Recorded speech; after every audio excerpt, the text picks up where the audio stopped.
today, we get to send an EU team up into the upper bracket final. Will it be the French Falcons or will it be this G2 roster who have been on a tear after this morning taking down Secrets?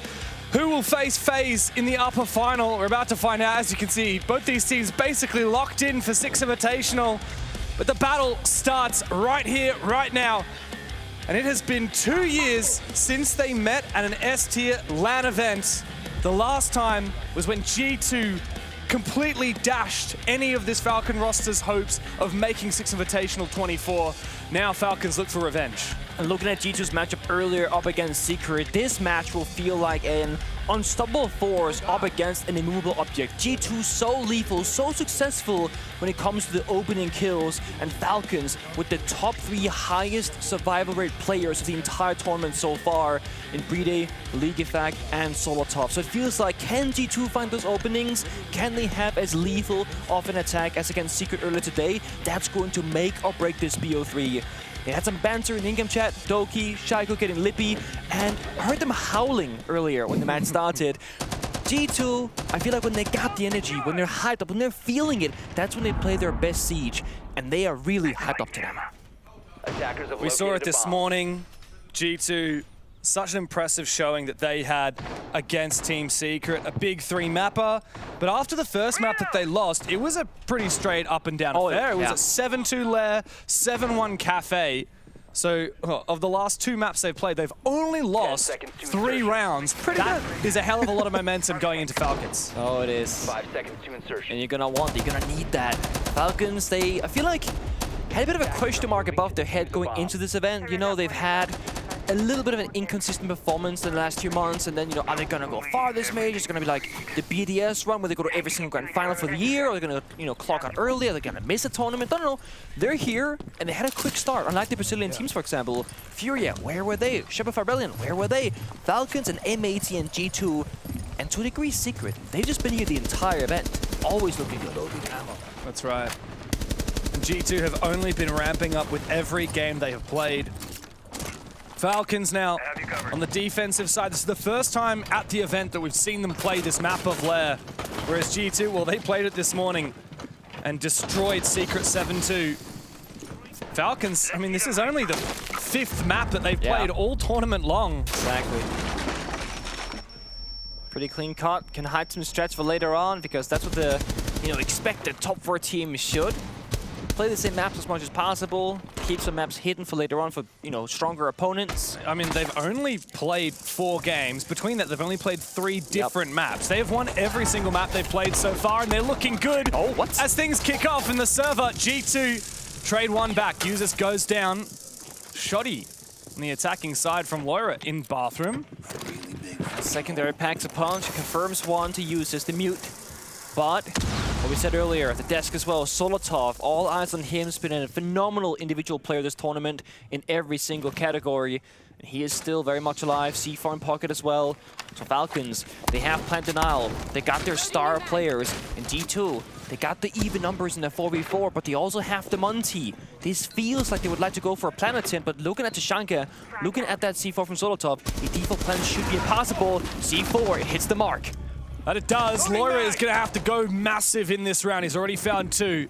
As he looks to pick up that diffuser. No, Stompin, the young gunner, to take it. Lair will cover, low HP.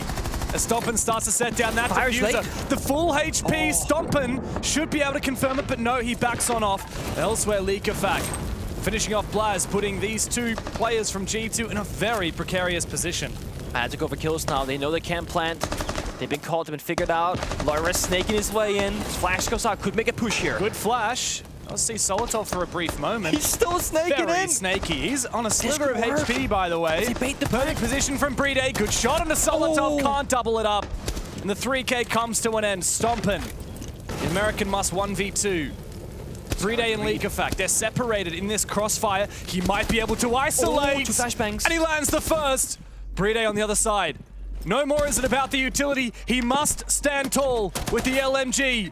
As he looks to bait out Stompin, the plan is not faked. Pros do fake! But Stompin is the real deal! You're the best, bro. Let's go. The 1v2 for the American and G2 are off to a flying start. Laura said it best. You are the best player, Stompen. 2 flashbangs in pocket. Crossfire destroyed. The pre-fire perfect. I thought he was gonna stick it and he's gonna lose the round, look like a fool, but no, he stuck it till the last quarter of a second. Milliseconds on the clock difference there with the perfect pre-fire. Oh my god, bro, my bad. Happens to the best of us, Doki. I gotta say, Laura proning from the hallway all the way through side to get the 3rd kill in the round, that really opened things up. Such a little snake. Such a little rat in the server. I mean, look at that. I gotta say, in the replay, Rede did whiff a couple of shots there as well. Gotta say. If Stompen starts off this BO3 with that kind of round, you have to feel a little bit concerned for Falcons, because once he starts to feel like he can disrespect his opponents and get away with it, he's gonna keep making plays. Yeah. Good players make their own luck. Let me just say, Stompen, very lucky player. He is. We saw him 1 versus 5 against Team Secret at EWC. One of the most incredible clutches I've ever seen. He is one of the best players in the game right now. And yet, if we look back historically, I mean, overall in Stage 2, 109 EPS. It's good. It's 30th best in the world, not like outstanding compared to a player like Lair. And even just at this tournament so far, he's not in the top 10. Oh, sorry, he is in the top 10. He's a 7th best player at the tournament so far. If anything, it is surprised that he isn't higher. Well, Laura's been playing well. G2, I feel like every player is putting up their numbers. Missed opportunity there for Elamau, doesn't get the kill or any damage on Solotov. He runs back towards the bomb site. But look at the pace from G2. Less than 50 seconds in. They got garage warehouse control. They pushed in, popped the Goyo fires, and forced Solotov back 1 step further. The Falcons, they have roamers from above, but they're feeling so much pressure by the side. They might have to fall back a little bit too early. Scopus is on the, Uses is on the Scopus, so could just go for a teleport back and forth at least. It's a dangerous game when G2 is so close to the objective. The Dokkaebi call rings on out. Brede immediately answers his phone so he can get back onto his Yokai drones. But Shaiko keeps gun up so that he watches where Doki wants to make an entry. 50-50. Oh, he's behind the wall. He's behind the wall. I was a little bit debated there. It looked like he was holding the ankle. Usus is still upstairs. He's looking for vert opportunities to assist his teammates, but maybe they don't need it because Shaiko's gone big on the site. Stompen doubles back upstairs and reads to perfection that position. Usus is still upstairs. Shaiko on the bomb site is the main player for Falcons. Has gifted them the majority of this round. Last call comes out from Stompen. Doki to go deep.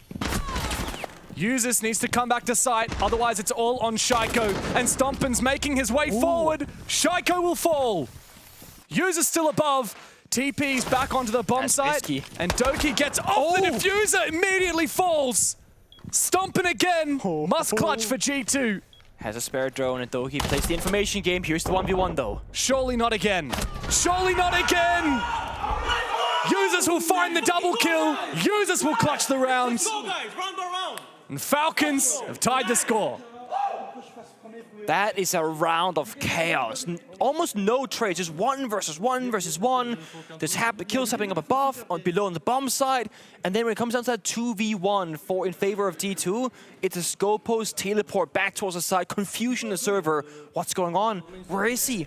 I don't think G2 actually ever saw the shell by the bomb site because they pushed in on the right-hand angle instead, kind of past the Scopus shell. So we saw Doki kind of running around, getting shot, injured, leaving Stompen alone. But first 2 rounds comes down to 1v1s. Love that. It's classic. I mean, whenever these teams face off, almost always it is the absolute maximum distance bang. I mean, the 2 times these guys have played BO1s in this year, it's been 8-7s. The first one in Stage 1 was won by G2. In Stage 2, Falcons beat them. Of course, it was the grand final of EML in Stage 1 that you and I casted these teams go head-to-head. And G2 surprisingly won that. I think a lot of people were expecting Falcons to take it. Sure. And they ended up doing so. They got their revenge in the lower bracket final in Stage 2 of EML through that playoffs, and then took the title, of course, over Secret. Yeah, the thing about G2 is that you really don't know where you have them. They could go out first, but they could also make it to the grand finals. Yeah. It's which version shows up on LAN, you know? It is very classic. Sometimes they have too much fun to serve, is all I can say. But they seem locked in and very focused, but Lair might get caught off guard here. No. Oh, wow. What? Oh, he whiffs though, and he goes down to Leakyfac. The Jaeger puts down the util in prep phase and just goes roaming, hunting for that buck below. That means D2, one of their big win conditions of playing downstairs, has now been removed from action, leaving just Doki and a DMR who can't replace the buck at all. Yeah. And without the shield of Alamau to brute force things, G2 have far fewer options. Stomping on the glass here, will move together with Doki. Doki actually marches forward and finds the kill. Very well played, but the Tachanka will keep him at bay. And like you said, without that vertical pressure from Lair on the buck, how are they going to kill Bride and deny the Tachanka? It's not a plan B angle, it's a plan C, okay? It's going to be going for kills, jumping in a window, going in through a door. They need to even down these numbers to a 3-on-3 or leverage stomping on the glass. The only problem here I see, they have 2 smoke grenades and so much map to work with, they don't even have the full roam clear. And they're tagging mostly from the back portion of the bomb site. You see Bride, Shaiko uses triple crossfire with Leakyfac locking down the flank and display window. Stompin has to be the one to make the play here. He has to. He is. He's trying. Yeah, I like this. The keeper. Yeah, it means that he is going to reveal his position potentially. Elsewhere, though, with Blaz falling, this becomes a very unenviable position for Stompin to be in. Doki supports from the other direction. Ooh. Shaiko spots Stompin. QE peek, one tap, almost finds him, sees the angle, very aware of this crossfire, knows he's being stared at by 2 angles, and Leakyfac will triple up. Doki 1v4, and Shaiko's gonna call him out and immediately get killed. Dead. See? 1v3. There's time, technically. Yeah, it's winnable, but I mean, the crossfire is solid here, and Shaiko, he's gonna just snooze in the chat. Here comes the push. Can he make it happen? Oh! Finds one. Not bad.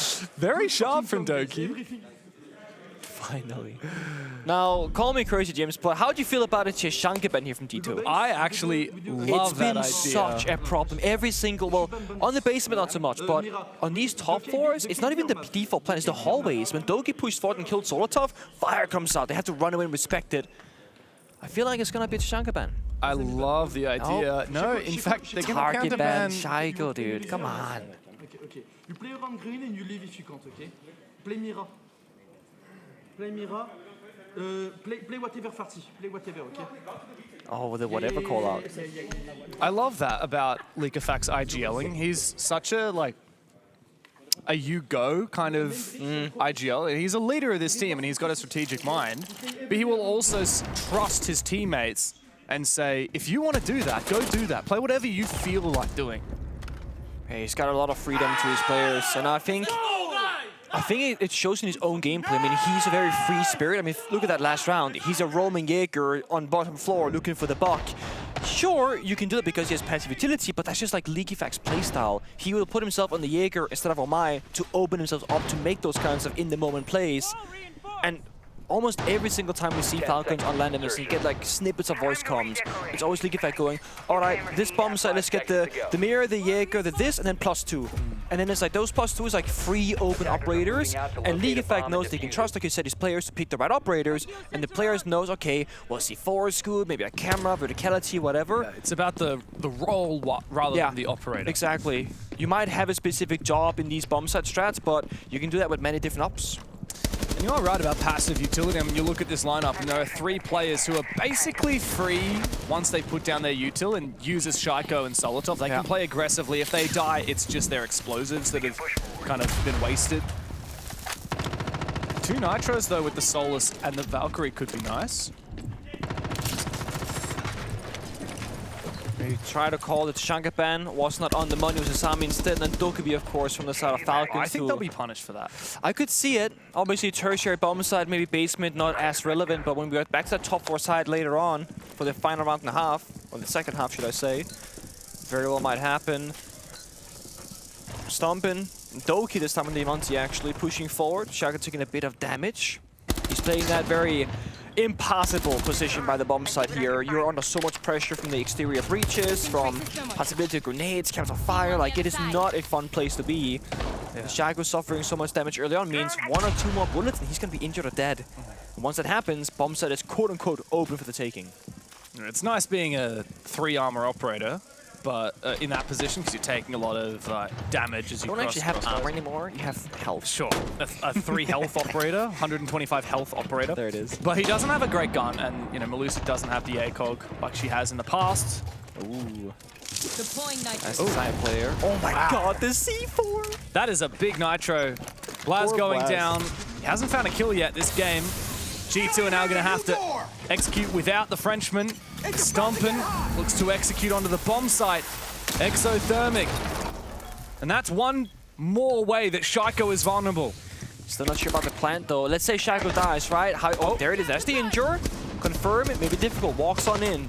Takes care of business. But again, League effect up on the Solace can give constant information where the plant is going down. G2 need a backstep up above or a cheeky smoke plant, but they have no smokes. They can't do that. Yeah, this flank could be big though from Leakafak, and Solotov, he's flanked down the stairs, forcing G2 back further and further. Nice kill from Doki though. He needs help. He's completely alone. Yeah. Can't jump out the window. One toxic bait, God. one take of C4. He's gonna die. Big nitro. 2v3 now. As G2 try desperately, and with Bride overstepping into the air jab, they might be gifted an opportunity to do so. Leakafak and users are mostly on the site. Lair is looking for a hole through the vert, and he does land that shot. Leakafak has to clutch up. He's just around the corner. Not a lot of bullets, 3 though. seconds. Brings out the shotgun. The flash gets in, and they hunt him down. Doki is riled up because G2 have just stolen that round from Falcons. Diffuser far away, timer 1.3 seconds. You saw Falcons, they are proning on the ground saying timer has to run out. It has to be the saving grace because you cannot fight out that 1v2 with flashes coming through. G2 had Doki on the Monty and they got called out by Shago saying, Doki on Monty, that's alright. And he died, he paid the price, but Doki did get that 1 kill before the C4 came through. There's C4 though. Oh my. The fact that both of the C4s got kills as well is really high value from Falcons. There's a second one. Great work from users. It's funny, 2 of the air jabs that round triggered.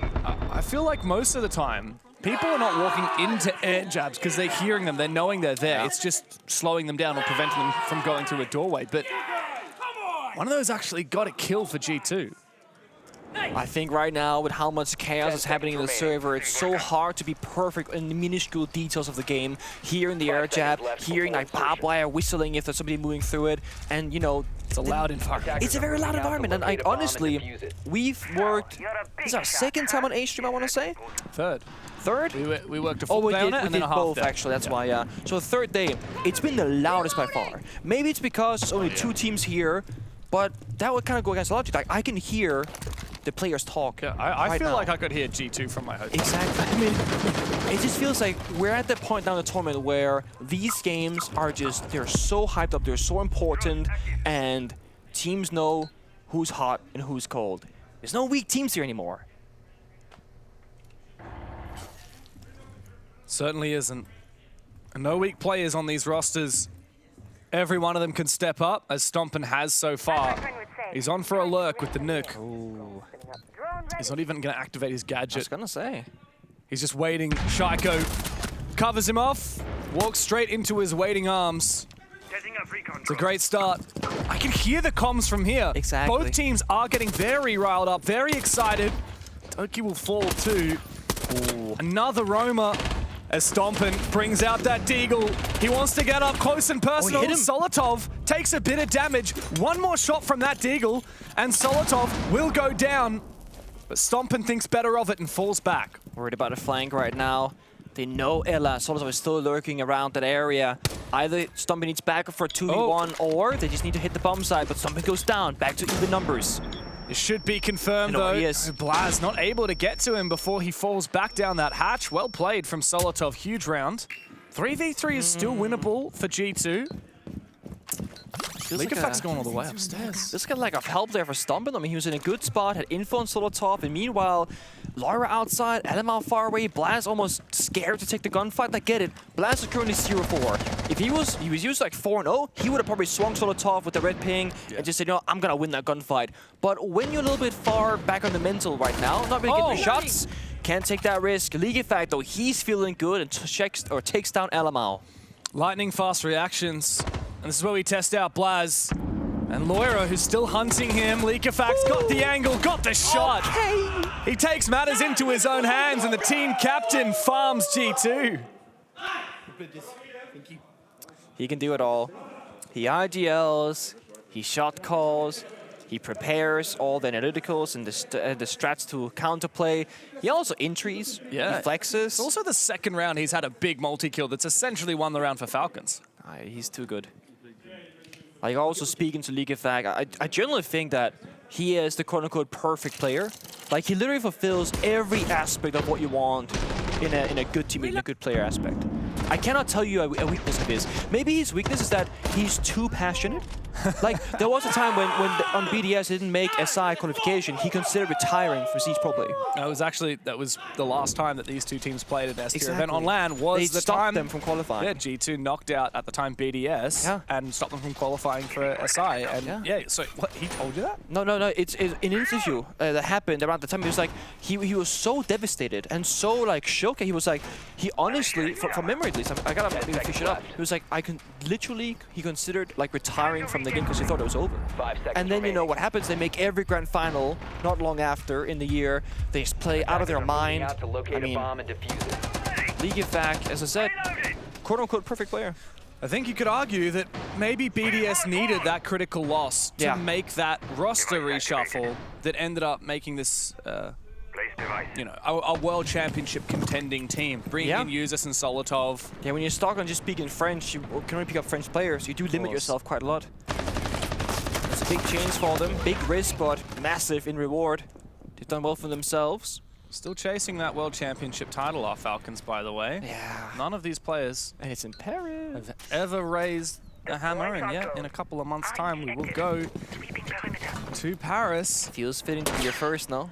If you're Falcons. It's too poetic. It is. Which means it can't happen because no one ever gets what they want, okay?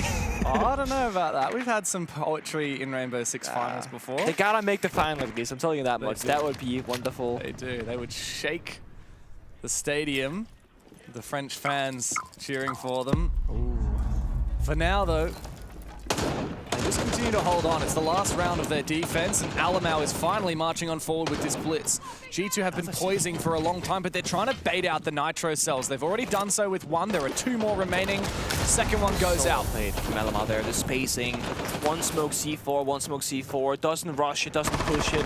Has the punch from Miracle shatter it. There we go. It did take a lot of time, but mind you, by doing those two C4s, they have bought back a lot of time and utility as well. This was definitely worth it, but there's still a big concern for me.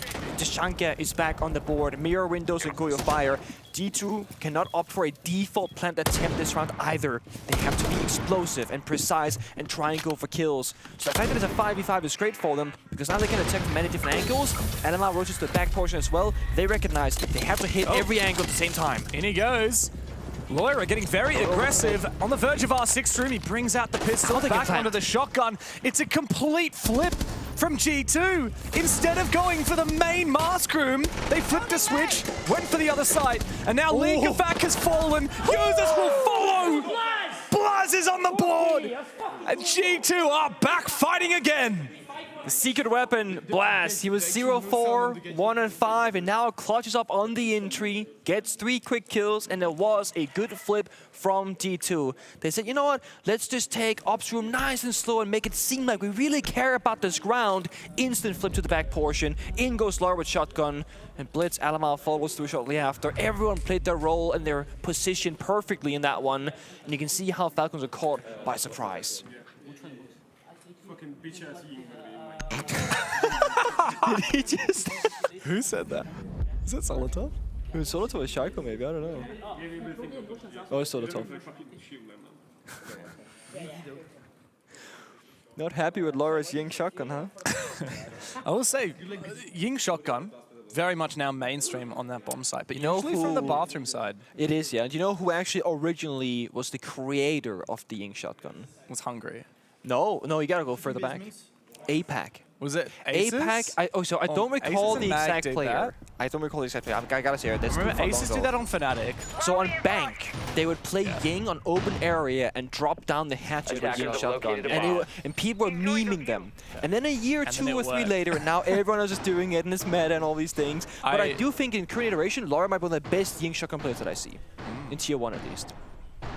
Because I look at how he plays, I'm going, there's no way he gets a kill here. That doesn't work, right? And it works every time to no fail. And also usually your typical kind of like gunners, your aimers, like Lair and Shaiko, they don't usually like getting on shotguns. No, and rightfully so. They want to play headshot. But there's another skill to play a shotgun There well. is. It's a different skill, like the kind of skill that a player like Anaton has really well. Because it's mechanical, but it's more about your movement than your positioning. mouse, you know?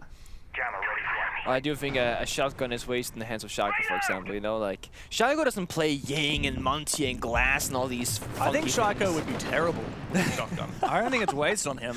I think the shotgun is... He aims to the head. He's too good, you know. Exactly. We've seen some aimers pick up other operators, like you mentioned, Glaz, for example. We've seen Stomp play Glaz this game. Exactly that. Oh, I love this. A good old Hibana trick. Get the top, get the bottom, make the wall soft if you do it correctly. Let's see. Can they do it? Yes, they can. Great job from Brede. I will say Shaiko's struggling in the injury department. He's 2-6 currently, so really want to see him kind of step up, but he's on support duty on the Capitao, and Lurky Leakyfag, has been enabled and allowed to go for a roam play instead. Literally, it's just iconic. Lurking Leakafak. But that's your IGL, right? And this is where you have to wonder, Solotov probably taking the reins right now upstairs and guiding the front push while Leakyfag, because his mouse is not moving barely at all. He's going for the flank. Ooh, this is soft. He has angles. He might be able to see into sight and take down that one player on the objective. Does find him. Goodbye to Doki. I was wrong though. Lair is actually supporting him also in that position. I think that Leakafak's just going to take that kill and then run away. That's it. You got the flank. Like, it's over. They know you're there. Well, they gotta worry about above, because just like when G2 were attacking with the top floor hold and a Warden and smokes and C4s, you can't just go for a cheeky plant. Either you backstep top floor at the exact same time, or you had to find more kills. Leakyfag's not done. Rocket stairs. He wants to go for that backstep upstairs instead. As long as Laura stays alive on side, G2 can stay alive. Yeah, and he's doing well, protected by some keeper barriers. He's got this Nitro, he's just waiting for someone to swing in.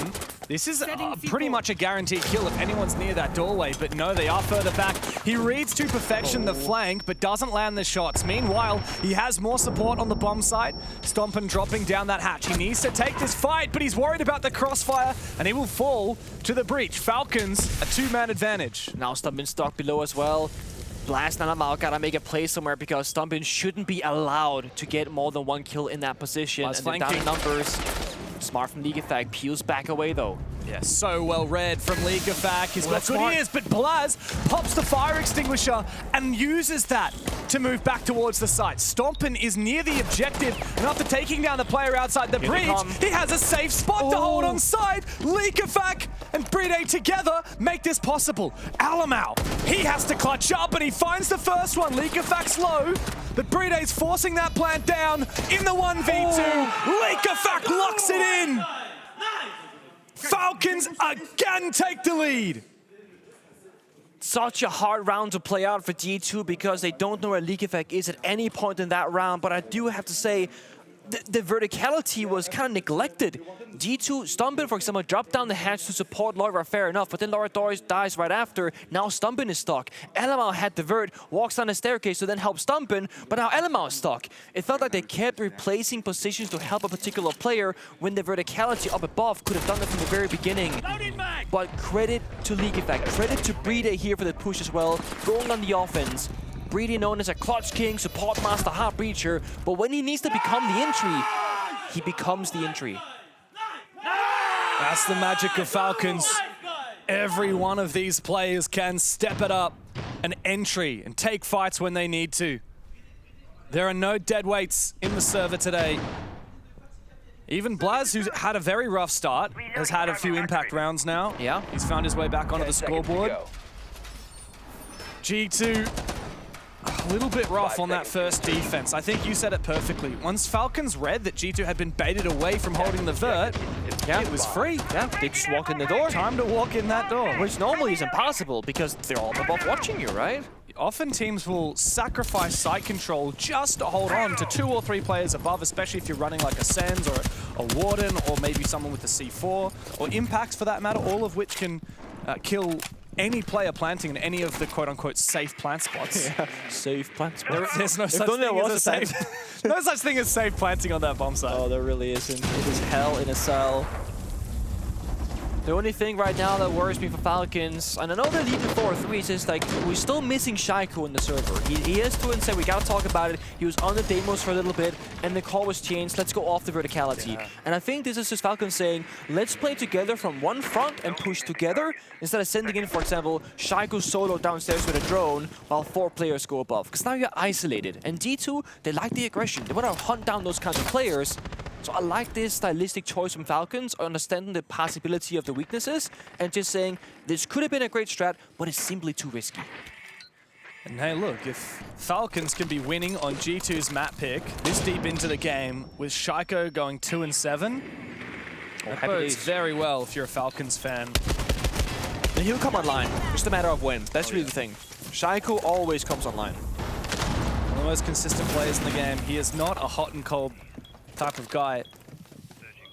I like this little fortress that Lair has got. Fortress, a fun word to say at the moment. Rainbow Six. Yeah. Very excited. A little bit of news coming there. Yeah. Very soon. On Sunday, you can get a bit of a look at what's going to be changing and happening. Lair leaves the fortress and will pay the price. He dies actually shortly after due to the hallway. I could hear Shaiko cry yes as soon as that kill came through as well. He needs it. One by one, he will ramp up every kill, building that confidence. It's a big kill because, mind you, they don't have the demos of box downstairs. The fact that they get a freebie just walking in like that is huge for them. And now to Shanka Dogi. Dogi shouldn't realistically be the player to be here. He's the plant denier. He's in the most front 4 position. If he dies now, that means the plant is free. Solotov's fire himself will flush out the Janka. The kill confirmed by Bride. And like you say, plant opportunity available. As Bride crosses off those lines of sight using the Sen's walls, Stompin will claim a life. 2 players of Falcons very low on HP, and I think Stompin might just have the read to take the fight, but uses, swings him with the bailiff, finds the kill, the round for Falcons. 2 rounds away from locking in G2's map pick. And you see the effect of the Shanka. It is such a strong operator if you simply stay alive. And it's one of those cases where sometimes your roads to do nothing. G2 will call a tag town to figure out how they can come back into this one. Talk about like we fight man, like we have to but it's gonna be hard, Romario. It's gonna be hard because they have the nomad. They just like flash nomad. I'm gonna be dying from blind. Okay, it's fine. So let's go basement now. Like expect like the garage push. We have the Daenerys for the push. Like we can do the armory hold with the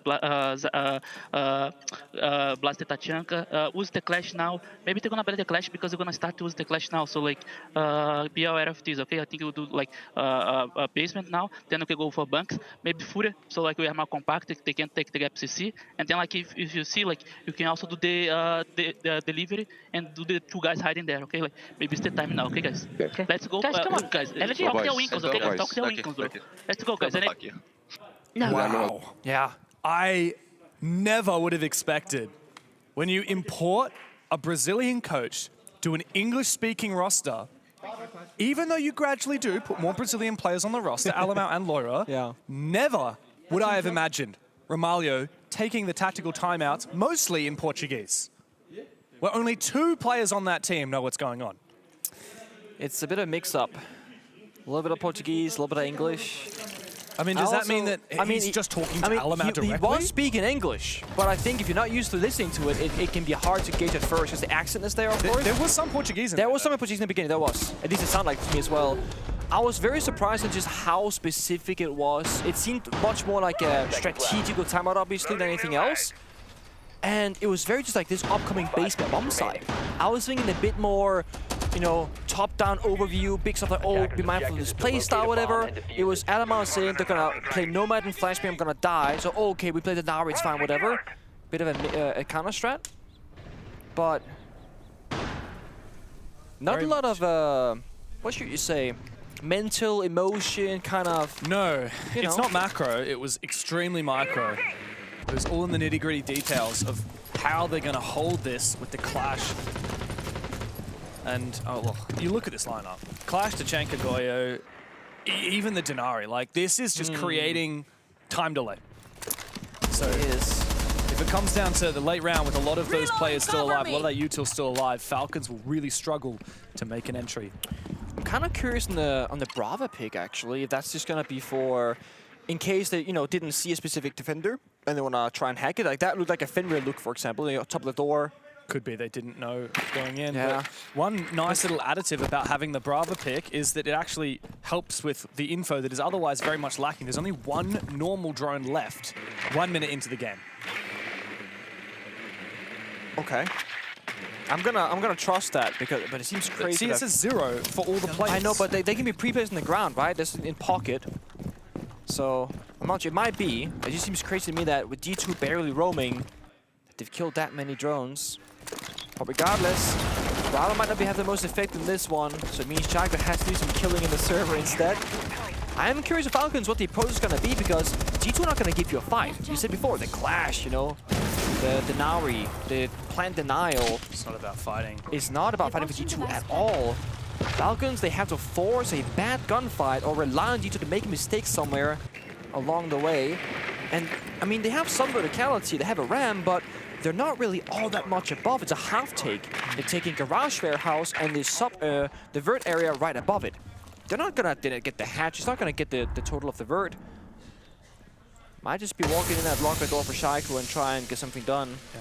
No, Falcons really do lack the utility they need to pick away at the setup. Feels like it. Would have been nice, even something to counter the Clash, but a few Hold on. entries, and it might not matter what util they have if the guns come to life. Laz Tachanka not going to have an impact. Lair as well, he will fall with no kill. And Solotov has well and truly made an entry. Doki looks to respond, but hidden down. Solotov finds his third on the round. The kill will be confirmed, but it is far too little for G2 to have anything to say about it. It's an easy round for Falcons. I'm puzzled. Like, on paper, that was such a G2 round. They had deployable shield. The vert started happening in the 1v5. That was when the last Boogie drone went out. That was gonna be problematic. They had the Clash. They had the walk in the night with the fire and the smoke. They had deployable shield. They had the good crossfires. That was Falcons walking in one or two doorways and just winning. What a free game, says Shaiko. This doesn't need to play the game. Don't even need to play. He's waiting for map 2. Yeah, because they expect the mid-ban, because we did mid-ban last time. Could be very quick. Oh, that's interesting, Reed. So, League of Facts saw the Grim ban, and he said, oh, G2 were expecting us to ban Newt. Makes sense. Layer of strategy we don't often get to hear about there. Oh, we need these guys to fire up. 6-3 down. Yeah, see, they just walked in. 1 kill above, 1 kill below, and then honestly, the big thing for G2 right now in defense in particular is lack of trade game. It's people dying alone when you are playing close together on supposed good crossfires. So a lot of energy from Falcons. I feel like that's been a big thing they've changed, perhaps. Yeah. Where before they were very, very serious, very professional. When they start losing, they get a bit quiet. They're being silly. It was not G2 howling when the game started. It was Falcons. Yeah. Just for the vibe, you know. I like that. Get silly with it. I really do like that from them. And of course, Leakafak is their leader, and he is a very high energy leader. A lot of the leaders on teams are the quieter people, the, you know, giving advice, but it's the fraggers who are doing the smack talking. I mean, Shaiko's only role right now is mental warfare. That he's criticizing Doki every round. Now he said Valkyrie pick, nice. Monty pick, nice. You got your bait kill, Doki, good job. You got your one. Shaiko is 3-8 playing all these different ops, Brava, IQ, whichever, Capital, and he's not really doing much in the server in terms of killing, but he is just targeting Doki specifically. Keyboard warrior. Yeah. I mean, I gotta say, if you're not having a game where you're shooting straight, you might as well get some value elsewhere. And if you're not going to be a hop, because Solotov and Breedy does that, just talk your smack. I like it. It's working. G2 now getting pretty desperate. 6-3 down on their map pick. Falcons did well to hide Lair up until this point in the tournament. So now when G2 pick it, Falcons are more than prepared.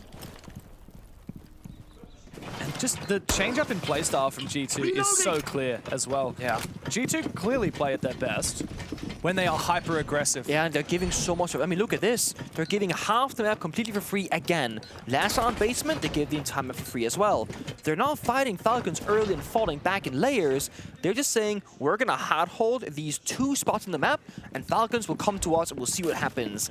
But that's when you see someone like Ligefact calling the shots. He knows how to get his people in the right spots to get the job done. Secondary MP with the can opener on Deimos will open up the wall, and it's users actually on the Deimos, not Shaiko. And they have so much util. I love the blitz here from BD because what they need is an entry. Oh, Alamout. He's the one that finds it. Stomp out. And tries to fight that blitz for a little bit, but then falls back. Good read from Breedy. Alamau falling back from the hallway as well. And the top floor has been taken by Falcons, but with no kill. They played it well, though, I gotta say. Good use of the shield, the util, and playing together. Just no one taking any silly risks. But does it matter? G2 have gotten away with the pick. They have, and there's no vert here from Falcons. I mean, they don't have a ram sledge or a buck. So they can Deimos primary shotgun maybe the floor a little bit. That's all they can really do. Alamount Stomping going to retake this in the late Yeah, they will. 100%. They just gotta wait for the Falcons attack by the bomb side, retake a ball, fight by the side. They thought about it for a second, but nope, wrong timing. It's a bait. Alamau knows it, and Users has the shotgun. He's the perfect operator to hold this flank right now. And G2 know they can't plant. Oh, nice C4 catch. Alamau finds one with the shotgun. Timing. Users doubling up. Goodbye to the flank from G2. Very well read from Users. Oh, the saving Doki grace. is called upon to make an impact, and he does with 2 big kills. Shaiko to clutch up. He hasn't had to play today, and he won't get a chance to in that clutch. G2 stop the bleeding for a brief moment, but there's a long way to go to overtime. Definitely a bit of a missed timing there in the upstairs flank with the bomb side, but it did work out in the end. Clutch play from Doki. Cover was not there from Falcons, and Falcons will call it tag time to finish this in regulation. Top floor, you can just do the same thing. I like the way we are playing when we are like attacking S5, you know. Like, watch out. They can do like Clash Geisha side and then one guy below, because we have to clear Clash from below. Yeah. Remember they do this. For labs, I think we do the same thing as well, guys. Garage push, like if you try to refract below, we just goes lower. I feel like they might try to double up on Josh above, so we can just push side. You know, check their setup. You know, if they're playing more aggro above and they don't have a lot of setup below, we can just rush side as well. You know. Yeah. But I feel like we should play. They're playing Vulcan like guys, take control and play together. You know, it's work. You know, you want 3 rounds like this. I think this round is just like try to push more from everywhere. But it was good to see you. But I feel like just play compact and that's it. Okay. Yeah. Okay. Let's go, guys. Just kind of amplifying that what they were doing was correct. Yeah. And I think Julius is right on the money as well. What they were doing was great. That was a one-off round. Play together. Don't give them the 1v1s, for example. And just kind of talking about the possibilities of the bomb sides, what they should be doing. I think it's phenomenal leadership from Julio to, in a moment where Falcons have a clear lead and don't need to stress just yet, have a very relaxed tone. Very much so. Falcons have been so energized all game, they don't need to be gassed up anymore. Yeah. They're already coasting at that energy level. If Julio cools them off a little bit in his tactical timeout, he's not saying, guys, chill. He's just saying, yeah, you guys are playing well. There's not really much to talk about just here. Just reinforcing that what they're doing is correct. And I was watching the M80 game earlier, and it was against FaZe, and Fabian did a similar thing, where he was like, guys, what you're doing is actually perfect, but you just gotta do these small things differently, right? Play more together, or think smaller picture, not bigger picture, or you gotta communicate a 3, 2, 1 countdown. And I think it's important because when you're losing rounds, and you're a player in the server, and you're very emotional about it, it can be hard to pinpoint why it is that you lost. And if somebody doesn't say, for example, Solotov last round, oh guys, my bad, I died in a bad way, we should have won that, but that was just on me. If he doesn't take that responsibility, Ligefact might think it was a strategical problem. It is an individual problem. Ligefact thinks, okay, well, I need to change things. Exactly. Don't change anything. So Julio goes, guys, what you're doing is perfect. Just gotta do it better, if you will. Keep doing it. Keep it simple as well, he said.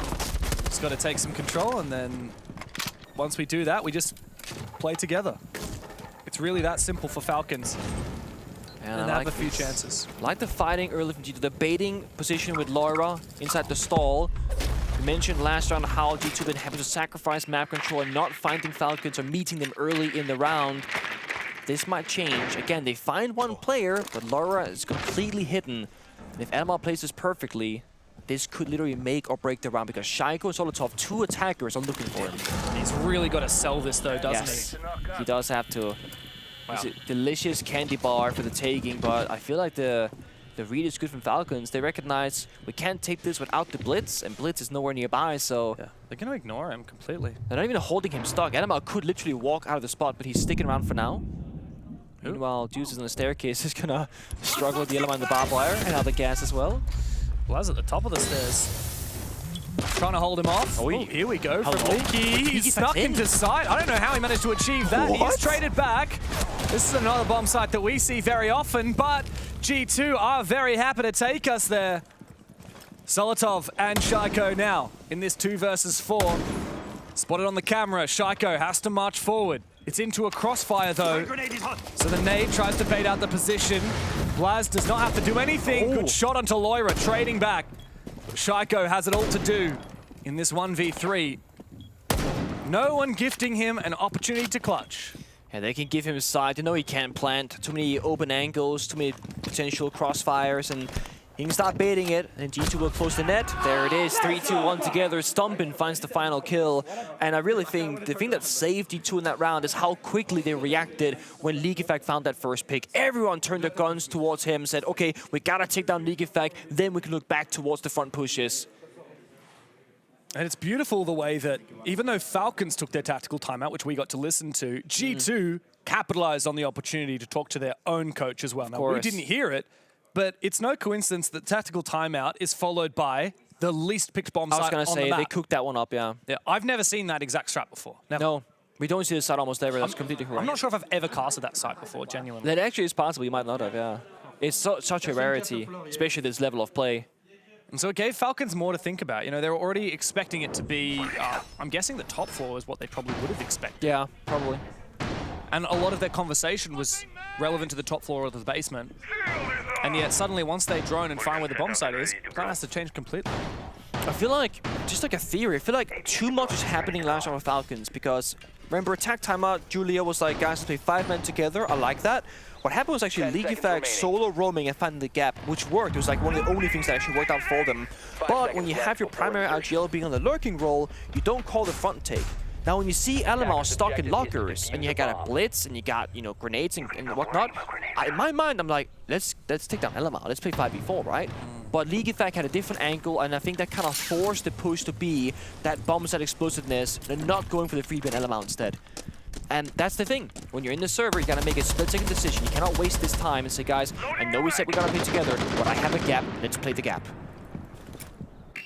Could have worked, although it didn't. G2 only falling behind by 1 round. They want to make it 6-6 and go into overtime. There's no more parachutes, no technical timeouts. There's just the players in the server to problem solve and figure things out.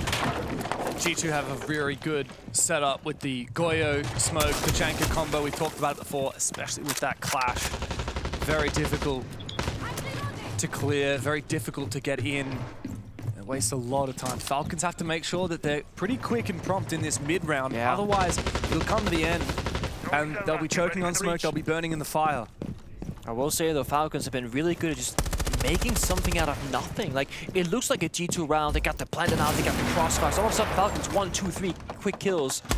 But I have to wonder, is this Falcons playing really well and forcing the fights? G2 overstepping their boundary like this right here. Great, surely. He's fired off. There's no way Stumpin survives. Oh, they push for it. It's a bait, and Loira laps it up. Goodbye to Shaiko. Goodbye to the Capital. The Frenchman is playing terribly today. 5 kills to 11 deaths.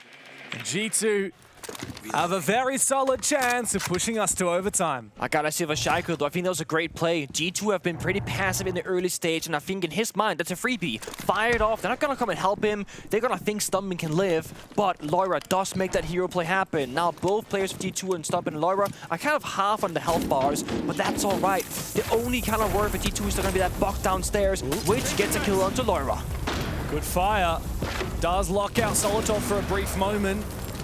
Leakafak is still survives. He's downstairs, watching out for flanks, but also ready to make more vert. Problem is the diffuser hasn't been collected here for Falcons. 45 seconds.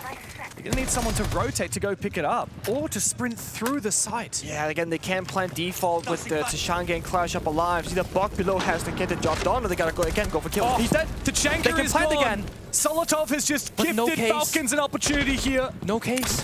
With the air jab locking things down, maybe Falcons have a way back into it. Blaz will shut down one. It's outside. Leaving just Users remaining, the first of 3. But how on earth is Users meant to kill Stompin on the Clash? He starts running towards it. Remember, Stompin has already taken some damage. Another couple of shots, and he will be dead. 7 seconds. Blaz needs to fall on back. He doesn't want to give a chance for Users to clutch this. Out comes the pistol, but there's no way he can find the last one. G2, tooth and nail, push us into overtime. D2 did not realize they had the case outside the breach, and for good reason, because that kill happened a good while ago, and they had no visual confirmation on it either. Again, it's gonna be coming down to details. A singular gunfight, playing down the timer, Stompin just playing it perfectly on the spacing. Blast had 1 point of health left. All those small things make a huge difference, but we gotta go back to the beginning of that round. Lair lashing out and taking on Shaiko right here. Losing the smokes and the fire from Capital makes a huge difference in that one. And Blast, he's had 2 rounds now where he had a round-winning impact. True, even though it did not take any kills, Blaz did win that round by retreating down the stairs. Stomper knew exactly what his role was, and it was just to burn time. So Blaz was terrified, because he was 1 HP as well. A stray bullet through the floor, and this map would be done. Into OT now. Falcons, they had, what, a 6-3 advantage? G2's now found 3 in a row. And the mental warfare will continue between Doki and Shaiko. Yeah, Doki said, Shaiko, you're currently doing what I call a Doki. It's when you have one of those inconsistent games and not really doing a lot of good things as opposed to the server. What is he again, 2 and 11, 3 and something like that? Yeah. Like, I don't fault Shaiko for dying last, and I think it was a good play. That just goes punished. No, that happens sometimes.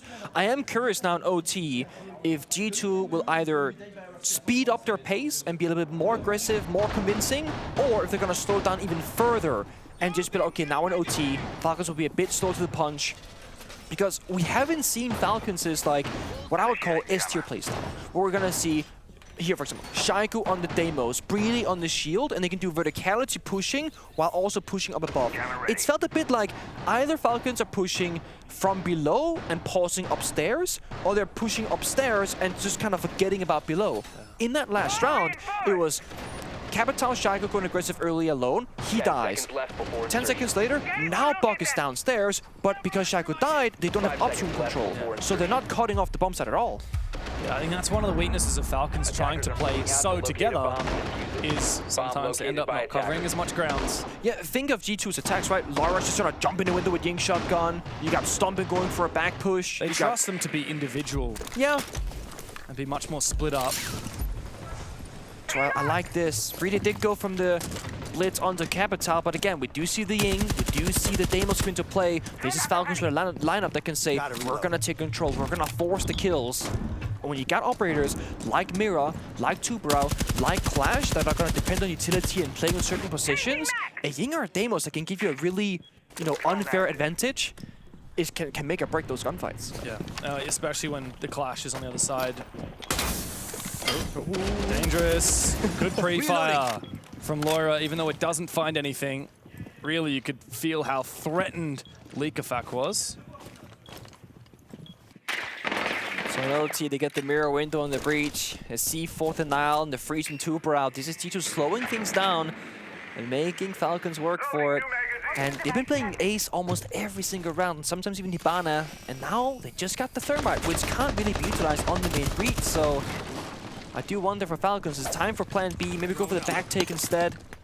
And Nate comes out to clear the barbed wire from Shaiko, but again, most of Falcons players are seemingly pushing solo, and they're not even in the building yet, but half the round already burnt away. I like this aggression here from G2 as well. Hello. Just fact-checking what's going on out here. Oh, Shaiko's still there, nice. Let's keep him at bay. Stomping on that clash, continuing to just lap up information for the rest of his team. Now he's put the shield down.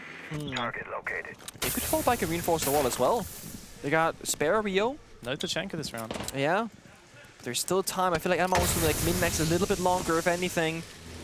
He's still playing that small box. No more smokes left. Could be time for a fallback, but he might just be stuck just about now. Here comes the nade. He's gonna play to die in this position. Good damage. I mean, Alamau, he's used all his util. He may as well play to die with the SMG-11 and the shotgun.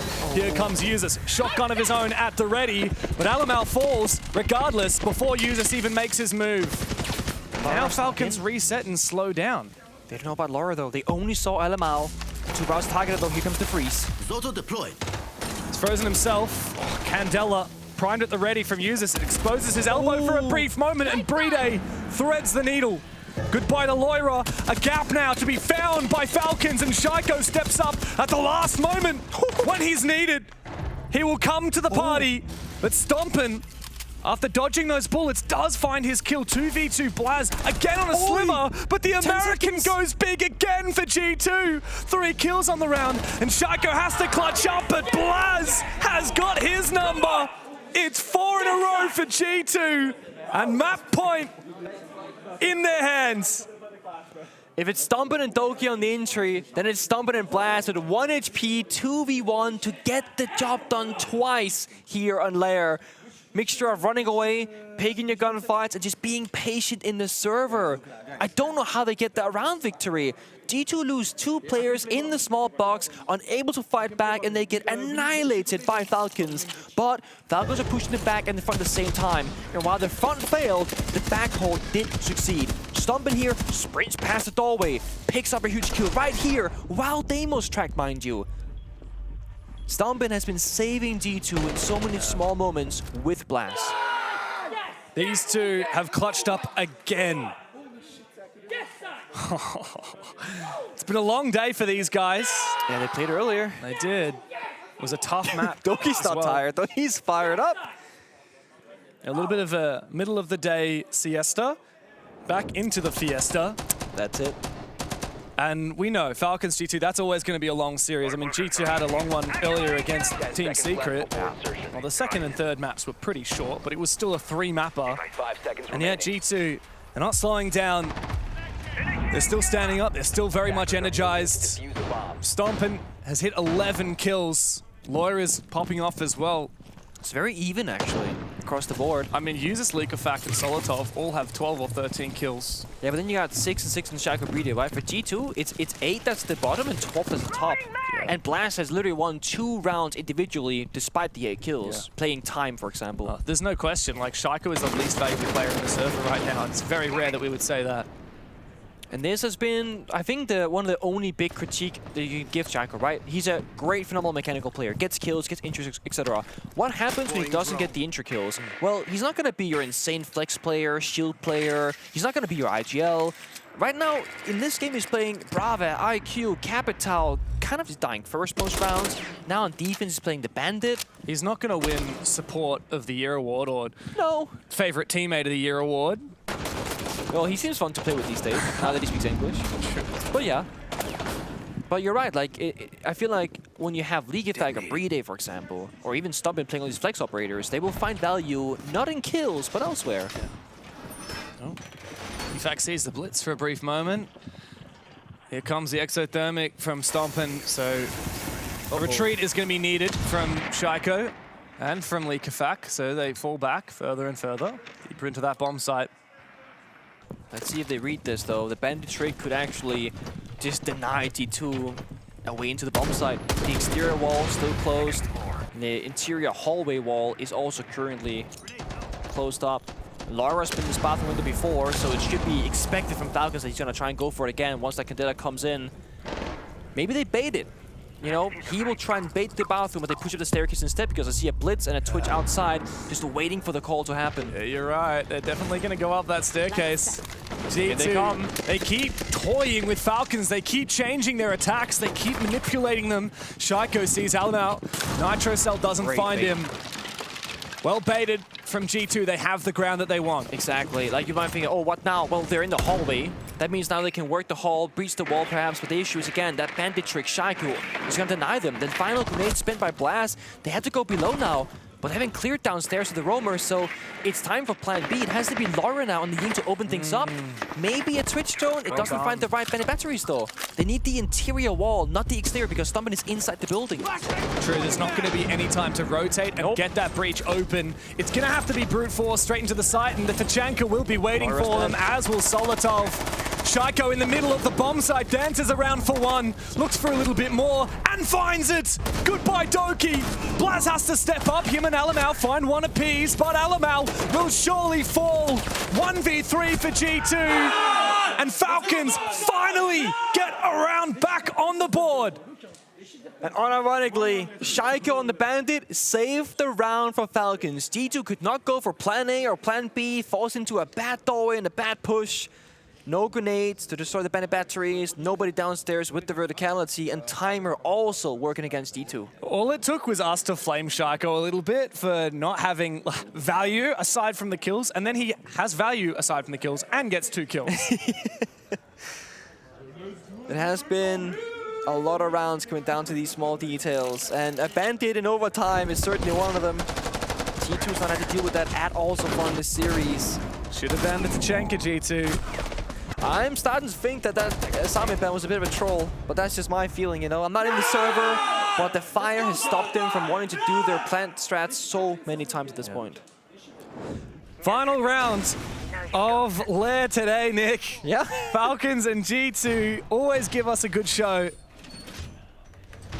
And today is no different, but this is G2's map pick. They looked great on it this morning.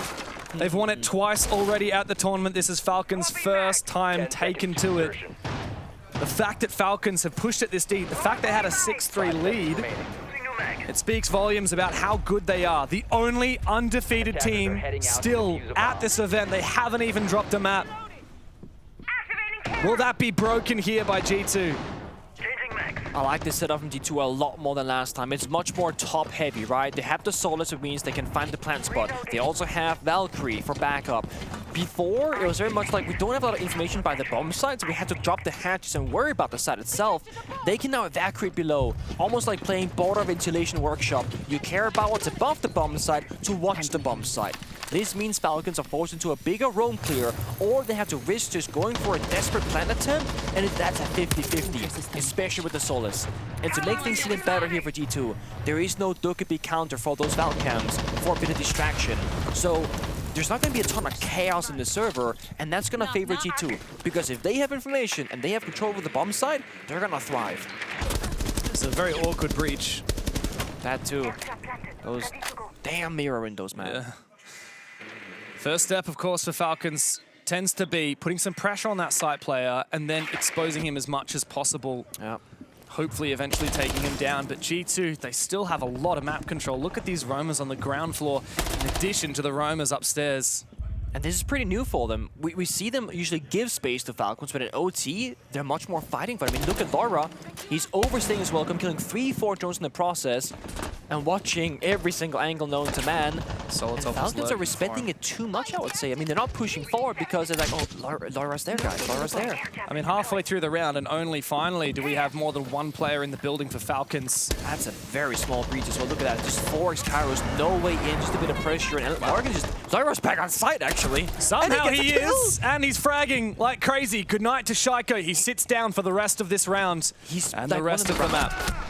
Ride taking a bit of damage as well. G2 continue to fight from that bomb site. Lair's the +1 player. It doesn't matter what happens to him. He's gotten the value done. If he dies now, that's okay. They can deny the plant from above. And Falcons are no closer to clearing out those players on the top floor. In fact, Alamau is getting aggressive upstairs. Oh, the fire. The fire, though, will finally end Laira's life. Falcons, they do not have enough of a gap yet, though, to look for an execute. No, it's going to be an active desperation. It's going to be pushing up above at the same time as they're pushing on in. They got to catch Stompin on the Solus and they'll take him down or try and secure that diffuser. That's going to be the win con. They have to go for a plant. What, that's your plan spot? Left of door? It can't be. This is so risky. They're waiting for the push above, I think, but they're smoked off. There is no way in hell now they can go. That this works here for Falcons. It's a 4v4 and G2 have all of the control. They hold all the cards from upstairs. The Solus will peer down and confirm where Brine is planting. Doki will easily counter him. It needs to be an execute on the top floor, but Linkafak will fall. Solotov desperately needs to assist users who's hunting for the site, and one by one they will fall. G2 are here to fight yet again. Another round, and they take the map of Lair. Beautiful read from a strategical point there from G2, slowing down the game, playing the verticality, but the cherry on top, the saving grace, Lair being fully enabled to do whatever he wanted to. And the undefeated streak from the Falcons has come to a close. Will they go down to the lower bracket? Find out after this break.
G2 prevail in what has been an exciting map. All 15 rounds for this first map here even. We could look at a full 45 map series of 45 map series, that would be crazy. So much fun. I'll take it. I'll take it. Let's look at this though, because we know that the Falcons players have been barking a lot, right, at these rounds. But I think that was what we were doing as well in the green room. Every single round, the end of these rounds were just so insane. I mean, it starts with that 1v2 from Stomp, and then I was just giving the rest of the match. Look at this, 1v2 clutches onto 1v2 clutches into 1v1s. Every single round came out to the last moment, the last few players alive. We were expecting a banger game, but I did not expect it to be a banger game every single round, and that's what it was every single time. Things were so close. It's what happens when two great teams face each other. Look at Leakyfac claiming out the end of this round, by the way. Just bang, bang, bang. The crosshair placement with the SMG. Oh, beautiful. And that's what it was, right? It was two really high-quality teams going at it. And then at the end of rounds, what was determining the rounds? It was individual talent making big plays, and it just did not stop. That whole first half was an absolute montage of clips. And if you think of other regions watching this matchup, you think everyone's got to be scared of Europe, because with the quality that we're seeing here from the two teams, not only the kills that we just saw, but I think in general, the strategy, the team play, the coordination from everyone, it could have went either ways. It went 8-7 the last time for Falcons, this time 8-7 for G2. Yeah, I'm so excited. There's a lot of teams that have crossed the ocean to come and play here, and are going to be struggling. Are going to be worrying about these two teams behind. You see Psycho trying to literally shut them up. They're yelling at him as he's walking past, and he's just trying to shush them already. I mean, there was a lot of talk in this game as well, you know, in general. But, you know, as three people from EU, I think we're very happy to see our region do so well and deliver such exciting gameplay, because that highlight reel that we just showed, I mean, clip it, ship it right onto YouTube. It's a frag montage as it is, but it'll remind you of the stakes of this match as we pull up the bracket and what these teams are actually playing for. I mean, of course, we're talking about the upper bracket so far inside of our playoffs here. A matchup against FaZe is up for grabs if you win this matchup here, but that means you could finish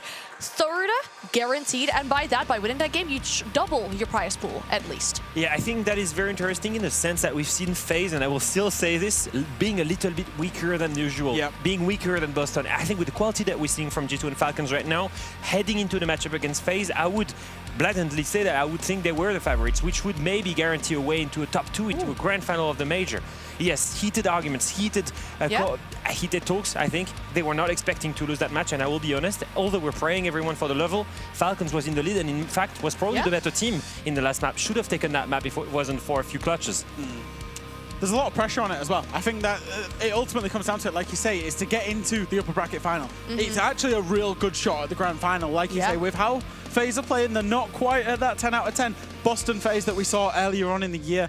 So for these teams, it's massive game for them. And when you're G2, you're getting it done on your map pick. Only 8-7 for Falcons. That was a huge opportunity to get it done on G2's map. These guys will want a rematch against FaZe, like 100%. If we're looking at the ones that we're seeing now down in this series, they want to play against FaZe again to kind of reclaim that. I mean, book a spot in the grand final as well. Could be absolutely huge. But we're going into Chalet. That is our second map. That ended in regulation when we were email, but it was won by Falcons. Do you think they can replicate that here, or is it going to be rough? Yes, I do. And the reason that I do is, one, they've already beaten G2 on that map inside of the playoffs, but we saw G2 lose it to worse teams than Falcons in EML as well. We saw G2 lose it to Gen G, who came in with counter-strat and analysis, being ready for how G2 play it. G2 are going to play a fast place, Chalet. They're going to try and explode inside. They're going to try and be everywhere at once. If you can set the appropriate traps for them, you can punish them hard. If you think about it, that 8-7 victory from G2, it was still on their own map. And even then, they had to go crazy. They had to pull out multiple clutches to be able to grasp that victory. It goes to show just how much they have to do to be able to beat Falcons. Now Falcons heading to their own map.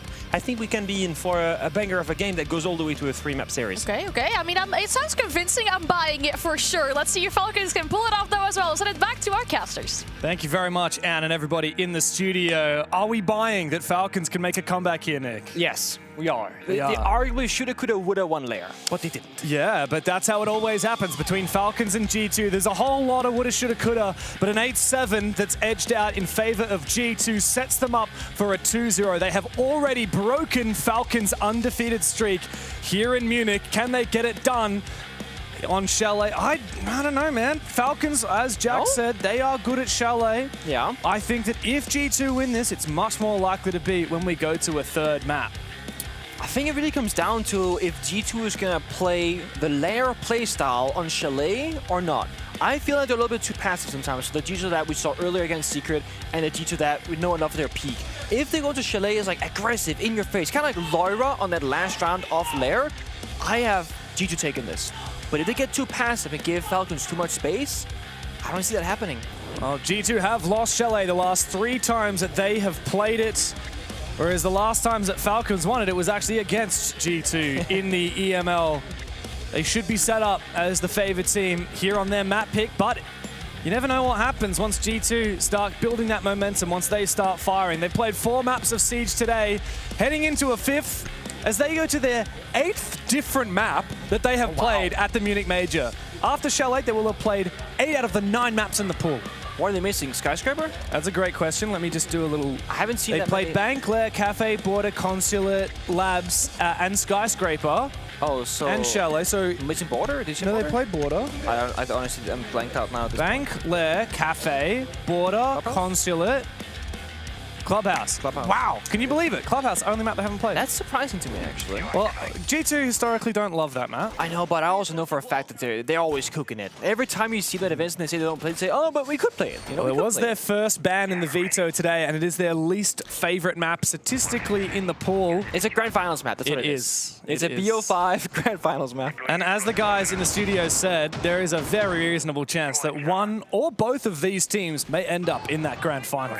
Certainly is possible. I think before this event started, you know, your Furia, your Falcon, maybe G2 if you're like a Copium kind of guy, you know, because they're still a young roster. You're not saying FaZe. FaZe are so far the best team at the tournament. I wasn't finished as well, and then FaZe. And then I personally had M80, but I think that's Copium. Obviously now, in hindsight, we know that they're looking pretty damn good.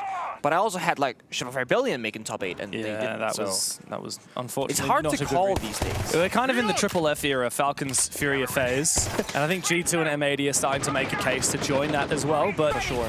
look, this is our... hello? What is going on there? Users Prime Laira. very early caught rotating back down the blue stairs. Yep. Love that from Laira. That's what I was saying. If Laira and G2 can play like Laira himself did in the end of Lair, it's going to be a great Chalet. He boogie red drones to the front door, gets a bit of vert, runs in, takes down the smoke. One of the highest value targets. They're off to a great start. And now G2 can actually slow things down. They got the 5v4 and they got the demos, so you don't got to throw any bodies at the problem. Secondly, they have now got themselves an extra 30 seconds on the clock as there is no toxic babes later on. Cheeky from Laira, he threw down his boogie drone and activated it as he ran forward, masking the sound. Oh, it's solid. Just gotta make sure that they, again, as I said, take it nice and slow. Use nades where they have to, flashes, demos trackers. Bit of dry peek in here from Stumpin, but Leak Effect falls on back towards the blue staircase, and he will live, as will Stumpin. Does what his teammate could not and retreats back to site safely. You can see by the way that Solotov was peeking up from Snowmobile and the way that EFAC is hoping to try and find something here.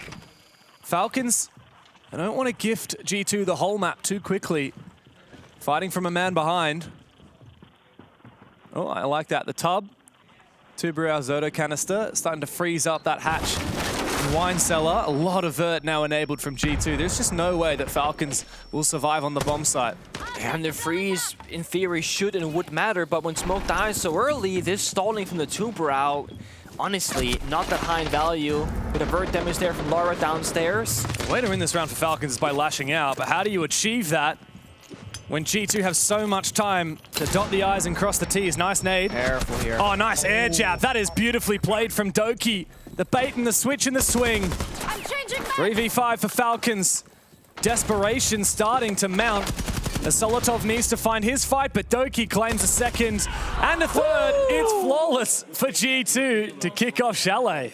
And it just starts off with the opening kill from Laira. I mean, you saw Falcons the entirety of the round. They were desperate for a kill because they knew strategically they had likely lost the round before it had even really started.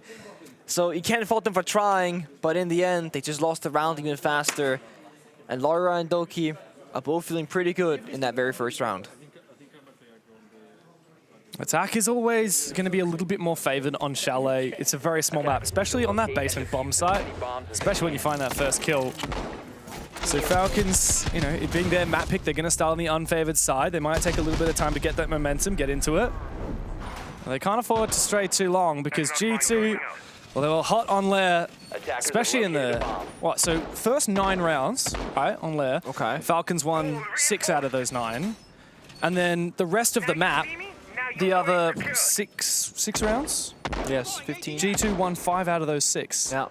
So there was a huge flip. Once it hit 6-3 for Falcons, G2 won almost every round from that point forward. Yeah, don't mind you, right? There was like 3 different kinds of clutches too. Like it wasn't easy for them at all. There was Stomp and Blast, 2 rounds. They went on time. Lair in the final round found incredible amounts of value. It felt very much like G2. They had that classic style of they're just better in that moment. You know, they make that magic happen when they really need to in the server. The Falcons, I gotta say, I really want to applaud their mental. They're calmer in the server, less emotional. They're laughing, having more fun. And if I recall correctly, they have been working with a sports psychologist in recent history, and this could very well be the result of that. The discipline on the mental, understanding that we're here to have fun, enjoy it, and play at a high level, and we can't let our emotions get the better of us when we start losing. Because they've looked much better losing that last map than they have in the last year. That's right. There's no such thing as playing Perfect Siege. No, and you gotta accept that. Oh, I hear so many I hear a lot of comms, yeah. But nothing's happening just yet. EFAC is so tempted to go for a runner. He does, and he's going to immediately retreat back using the Scopos to teleport to his inactive shell. Gotta deal with it though, just so he can TP back, but I'm worried about the fate there from Doki, so gotta take it nice and chill. Doki will get job done instead. The phone. Yeah, I didn't actually know that, but when you destroy the inactive shell, it also drops a phone. So G2 have hacked the cameras without actually having to get I actually killed. didn't know that either, to be honest. Like, Doki is often banned, or, you know... It's such an edge case. Doki and Scope was in the same round, and you get that in front of it. Yeah, it's definitely a bit of a one-off. You know, you can check if G2 have if the attack has a Dokkaebi. If someone dies, yeah, you only drop the phone. Team kill one of your teammates. Yeah. If you don't, whoa, or if they spawn peek and lose the fight. That too. Bad timing for a call there. Lair goes down. Shaka trades on blue stairs as well. Frenetic exchange for Falcons, and they come out on top. EFAC also managing to hang up his phone. Get rid of that effect. Now G2 sit back and just wait for a chance to get back into it. Hacks on the cams does make Soldier a little bit more exposed, and now Stompin, very patient from him, waiting in display. He finds that kill and makes it look a little bit more winnable here for G2. Oh, for sure. Mind you, Leaguefag has no TP back. They know he's in the West main, but Shaik was fired up, gets 2 kills in this round. Yeah, where'd Blaz die? That's the problem here. G2 are very separated. It means that 1 by 1 they can get picked apart. Stompin now, bit of sound cover as he drops down below. He could isolate EFAC, but he's worried about Shaiko on the side, who is very aggressively swinging that position, continues to take the fights with the SMG-12. A very fired up Falcons after they get their first round on the board. Very proactive play as well, definitely taking the fight to G2. Not waiting for execute, not waiting him to get to the bomb site. And the in-game chat battle continues. Shaiko just said, what did he say? I'm not a bot like you. Talking to Doki, he said, have some respect. The Taiping Olympics. That's a good take from Doki. Oh, Doki. To be fair, if there was a Taiping Olympics, Doki would probably be a gold medalist. Yeah, he might be a 2-timer over there. Attackers have discovered the location of a bomb. No, I like it. There's a bit of banter between friends, of course, and Doki had a phenomenal first round to start things off in the blue stairs, getting 3 quick kills. But in that second round, his team was missing him. Didn't find much success. I feel like a name that we haven't spoken of almost at all in this entire series is actually Alama. Yeah. He's just kind of been there. Because he wasn't playing the shields. Well, half the rounds he weren't playing the shields with G2. It was Lair on the entry. He was Stumble on the clash. Alama has just kind of been like the middleman that's kind of been existing. And he's doing stuff. I think he was even positive in KD, for example. But he hasn't been an outlier. And I think that's a great thing when Laura, Stompin, and Doki can shine. Blast had his big moments, but in the scoreboard he was kind of chilling. Oh, well, now we can talk about it. Alamouth has been spawn peaked. Yeah, he has. He's actually not had the greatest tournament so far. 91 EPS, which is just outside the top 50 players at the tournament. What's his plus minus? That's what I'm, easy stats. He is 59 to 69. Okay. So minus 10 on the kills. I think that tells the consistency story that he's probably had a game here and there where he's looking pretty good, but overall he is falling behind the curve. KOST's all right, 61. Okay. I feel like that's not too bad for a KOST rating. Yeah, it's all right. It's not phenomenal. Given how good G2's been, you would argue that maybe should have been higher, but with that being said, I feel like the current playstyle of G2 just doesn't always have to speak to LMAO's individuals because he has so many other star players. It's a matter of can LMAO enable those people. Like in this round, he's playing Ashe, there's no Mira. You're just a gun for hire, and you're dead to a spawn peak. Very strange It's very low choice. value. Yeah. The operator I really like in this round, or the two operators, the special drone squad, the Twitch and the Brava, both really powerful on this map. We saw Lair clearing out some of those Ela mines before. It's that, plus the Banshees, the Fenrir, that you're really going to be wanting to target, especially with that Brava from Doki. Not sure what the plan is here, though. I mean, I was going to say, Big with the Repel was there, gets C4, and a big yes shouted from Falcons, celebrating those small victories. But G2, ever since Edmund died, this round has been without fangs, no claws, no teeth. I mean, they're just outside the building. Not a good look. And Brede has a side on lock. Uses just is a million exit frag for Stompin. Outside on that double window, replacing his dead teammate. They know just where he is, and he'll look for a few more exit frags. But this round, I mean, it was Falcons right from the get-go. I'm not sure what the plan was, though. Even with LMAO, if you were to be alive, like with the operator lineup and where they're playing from outside the building, you're gonna want to have utilities like, let's say, a Capital or a Smoke or a Ying or some sort of Chaos. They had Twitch, Brava, and they're outside the building on window repels. Don't want any drama. Yeah. Don't trash talk Stompin or the Jinxie fans will come for you. That's it. Stompin might be a nice guy because his fans do the dirty talking for him, you know? Oh, he is a very mature and lovely man, but he will fall regardless. Niceties get you nowhere, and Solotov, peering up through the hatch, confirms the round. It was always looking solid for Falcons. And now a 2-1 lead on the defense. And Leakafak always has a lot to say. Here in the operator veto. I don't know about the bans right now. There's nothing that comes to mind where I'm like, you know what, they should ban this particular operator. Because there hasn't really been an operator kinds of rounds that's been happening. It's been like just a small things. Dokkaebi maybe? Dokkaebi's not a bad shout. Yeah. Not at all. Nor is Nuera. Kind of basic, kind of default, if you will. I do want to see a bit more energy from G2, not on the player camps and the comms, but in the server. I want to see them be a bit more proactive. More confident. Yeah, more confident. Like, again, like the first round, they're on a heater, they're flying in the building, they're playing together, they're doing all these mini games. Round 2 and 3, they're just kind of lackluster. And they're never even really getting to the point of the round where they're up to an execute, though. They're kind of dying. Well, aside from that first round. died twice. Yeah, we did. Yeah, look, I don't know. If I'm G2 here, I'm happy that we're going back to attack the basement because I think, in a way, it's the simplest of the bomb sites. Yeah, I would say so too. You get the external breaches if you want. You prioritize the roaming clear if you want. Yeah. Everything is achievable on this bomb site. There's nothing like, for example, even when we were playing Lair before, like there are some parts of that map where if they have a really nice setup, good luck. You might actually say, no, we're not even going to try to attack that. Chalet, there isn't anything like that. Unless if you don't bring the right operators to deal with something like the Tubarao Bandit, for example, which has made an appearance. Paradise for sure. Like, if you want something, you pick the right operators, or you can take it. You can get it, for sure. And the spawn peak, though, Falcons want to keep applying that pressure.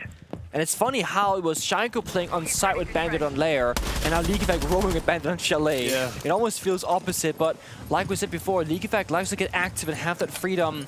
And in a perfect world at this level of play, Bandit tricking isn't possible. Well, yeah, it's interesting that we are getting the Bandit instead of the Kaid, because Kaid, who often gets banned, isn't. Oh, actually, Solotov is still chilling here, and he just pre-fires Lair on his retreat. EFAC is coming into support, takes a little bit of damage as he looks to run away, but Solotov will double up. This has been a beautiful start for Falcons, and another round for G2 that's pretty much over in the first minute. I really like that extensive roam though. Solotov and Leakafak playing together, denying that quick injury from Lair. LMAO down as well as Capital, and you just have your blast and Stompin left, but I mean, you can push the bomb site, guys, but you're 2v5.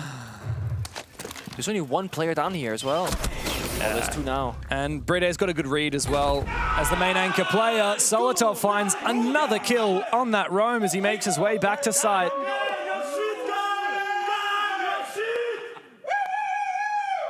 I think Shaiko's having a good time.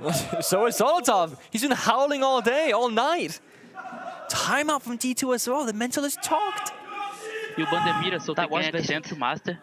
No, bar, I see they can go bar. Yeah, they can go bar. Ban mira, so like they probably gonna extend. I think if they extend is good to split.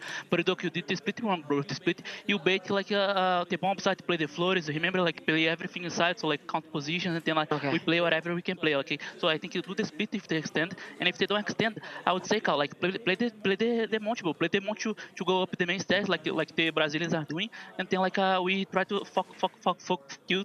Try to focus and kill this guy landing, okay? Like, so we focus in kill him, and then after when we go hitting guys, I think like can do split using like strong operators. Everything is open, shields, okay? Like let's try to take it.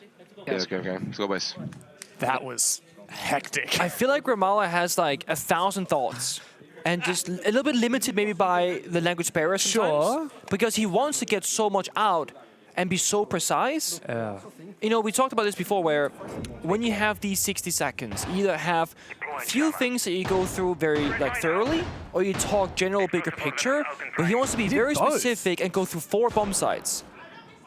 I felt like, yeah, I don't know, he said so much there. And then he's like, guys, you have all these strong operators, you pick them. Which is a very general comment. Like, I hope they know what those operators are. But no, I mean, obviously the G2 players, they have worked with him now for quite some time, and they're familiar with how he coaches. And if they were unfamiliar or not liking that style, they would have changed it. So obviously this system works for them. I guess. As far as I know, from everyone I've spoken to, Ramallah is like a siege strategical genius. That's what I heard. I heard that when he came from FaZe. I heard that when G2 bought him off FaZe, it was like the biggest buyout any coach has ever received. Yeah, and I remember I spoke to Helmau, Fabian, etc. They're all like, dude, this guy's brain is insane. He'll just look at a piece of paper and be like, he can just put all the things on the map. He can't play the game at all, but his mind about the game is incredible. And sometimes maybe what G2 and Alabama needs to lead the team forward is just a bit of strategical input. Get back on what's the plan, guys. Well, they get the plan told by their coach. They get opening pick from Doki as well to use this. This is the best case scenario after tag timeout. Yeah. Well, the truth will be proven in the pudding. If G2 can make a comeback here.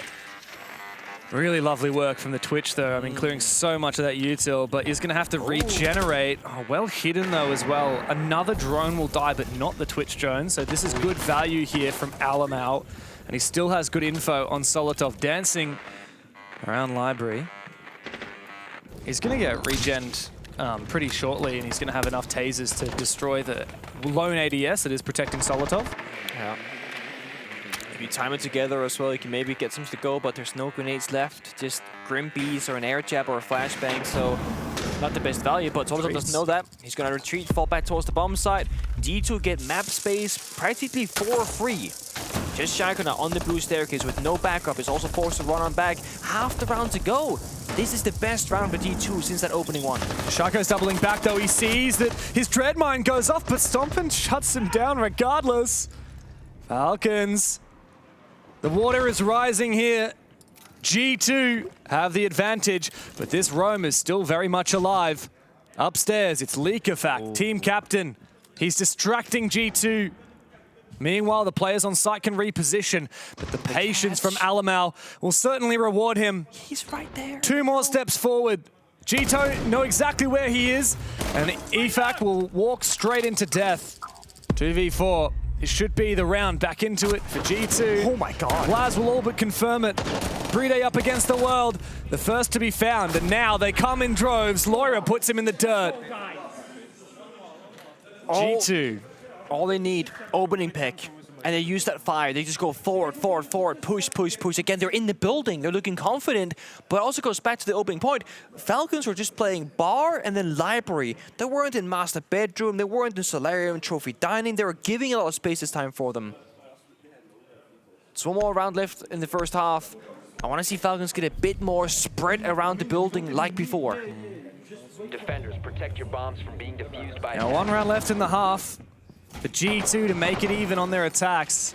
And based on how this game started, that's exactly what they should be gunning for. We didn't have high expectations for them on Chalet. It's not a top G2 map. In fact, like I said at the start of this game, 3-map loss streak here on Chalet. And Falcons bested them in the regular stage. Now, if we go the distance to labs, I think it's 10 seconds. like it is so neck and neck. That's a 50-50. Both of these teams really love labs. Both these teams have multiple wins on it so far at the tournament. Attackers are I also think there's a good mixture of like, almost like Chalet and Lair combined in a way. Yeah. You're gonna have the aggression of Chalet, but executes of Lair. We gotta pick apart the bomb set in certain areas. It's definitely gonna come down to the wire if we go there. Of course, if you are G2, get it done in 2, call it night, because mind you, because they played a BO3 earlier against Secret, the longer this goes on for, I mean, it is currently almost 10 p.m. local. G2 played earlier. It's getting late. It's getting late. You know, NNGs is a limited thing. I'm not too worried about most of these G2 players. They've been around the block for a long time. However, Dogi's getting old. Sure. You know. If anything, I'm the opposite. I'm worried about the young one stomping at his major This guy has debut. been grinding, like, if tournaments on console where they play for like 16 hours straight, do these crazy things. I am not worried about stomping at all. This guy could play 24 hours straight and probably outperform majority of Pro League players. Because he's been in the console scene where they play the most unregulated, crazy hours and like 4 AM finishes and such. Let's see. For now, G2 look to try and close this half with an entry from Alamau on the Deimos. He's so close to Shaiko. He's continuing to hold on to this piano position for this roam upstairs, his extinction. Where's the push, though? Lair wants to try and make his way in through office, but the problem is Shaiko is using those glance glasses from the Warden, and he'll be able to peer back through the smoke as well. It's going to need to be Alamau. Him and Stompin together do clear the Warden's position inside of Piano, and they continue marching forward further and further. Doki with the shotgun puts an end to the top floor hold. Efak and Bride now. How do they lash out? No, they got so much time to work with as well. They gotta do it soon, because the more time you give G2, the more the net's gonna close onto you. But the staircase, that sucks. The vert sucks as well. So what option do you really have? The Deimos Trackers comes out, and League Efak got so much pressure now from every single angle. Oh, there's no safe haven for Efak, but Bride, thankfully, will make this a little bit closer. A player already snuck in the trophy. It's Doki. He's with the shotgun. Lair will drop. The shotgun comes out and forces Bride all the way back. Thank you, Candelas from Ying. And now Doki should have this on lock. He doesn't need to peek. He can just wait. The rest of his team needs to get in the sight. And as Blaz does so, the plant will begin. It's on Lair from above. And he will do exactly what is required of him. Great coverage from G2 as they close the half. Felt a little bit like Falcons were eager to start the fight themselves. I mean, it's a Warden Piano that is swinging outside the window while Deimos tracked and getting double pushed. The glass was ineffective. The Ying didn't really get to do much until 2 players already died from Falcons. It seemed like they wanted to be the ones in control, but let's be honest, G2's players are mostly outside the building. Those are very unfavorable fights to take as a defender. But it means we're tied up 3-3 in the first half. Side swap rotations, Falcons on the attack now. They're gonna ban the Asami. Could be a Mira, could be a Castle. Could be honestly, could be a Clash. It's a bit of a risky, I think it's a risky pre-fire. It's like a better third option ban maybe, but I do see a world where Clash gets played by G2. I can see Romalio has a lot to say. If you look at Alamau's camera, you can see him gesticulating. Plenty to talk about in these operator bans. And yeah, it's double shield ban on the attacking side out of G2. Falcons getting rid of 2 operators that create those power positions, because it's hard to do that on Chalet without the Mira and the Azami. It's hard to pick one spot and say, I'm going to defend this position. Yeah, they say with like maps like Bang, like Cafe, the Asami, Mirror, Castle, Trio, they just get so much value in practically every single bomb site. Border as well. So we often see those getting banned together. This time it was Doki with the Ying shotgun, not Laura. They get that push done successfully. I think 3-3 for G2 in the attack is they can be happy with that, I think. Absolutely. I mean, from where we were looking at a couple of rounds ago, it was, what, 3-1, 2-1? 3-1. Yeah, it was looking a little bit dire. Yeah, Falcons. We expected great things out of them on Chalet, especially after fumbling that 6-3 on the first map. You sure would hope that they look better on their own map pick. Now they move on to the favored side. If Falcons really are prepared for Chalet against G2, this is where they start to run away with it. Yes, mind you, this was G2's map pick, right? This was Falcons. Oh, that makes more sense. Okay. I was gonna say, because the starting sides. Yeah. That makes more sense.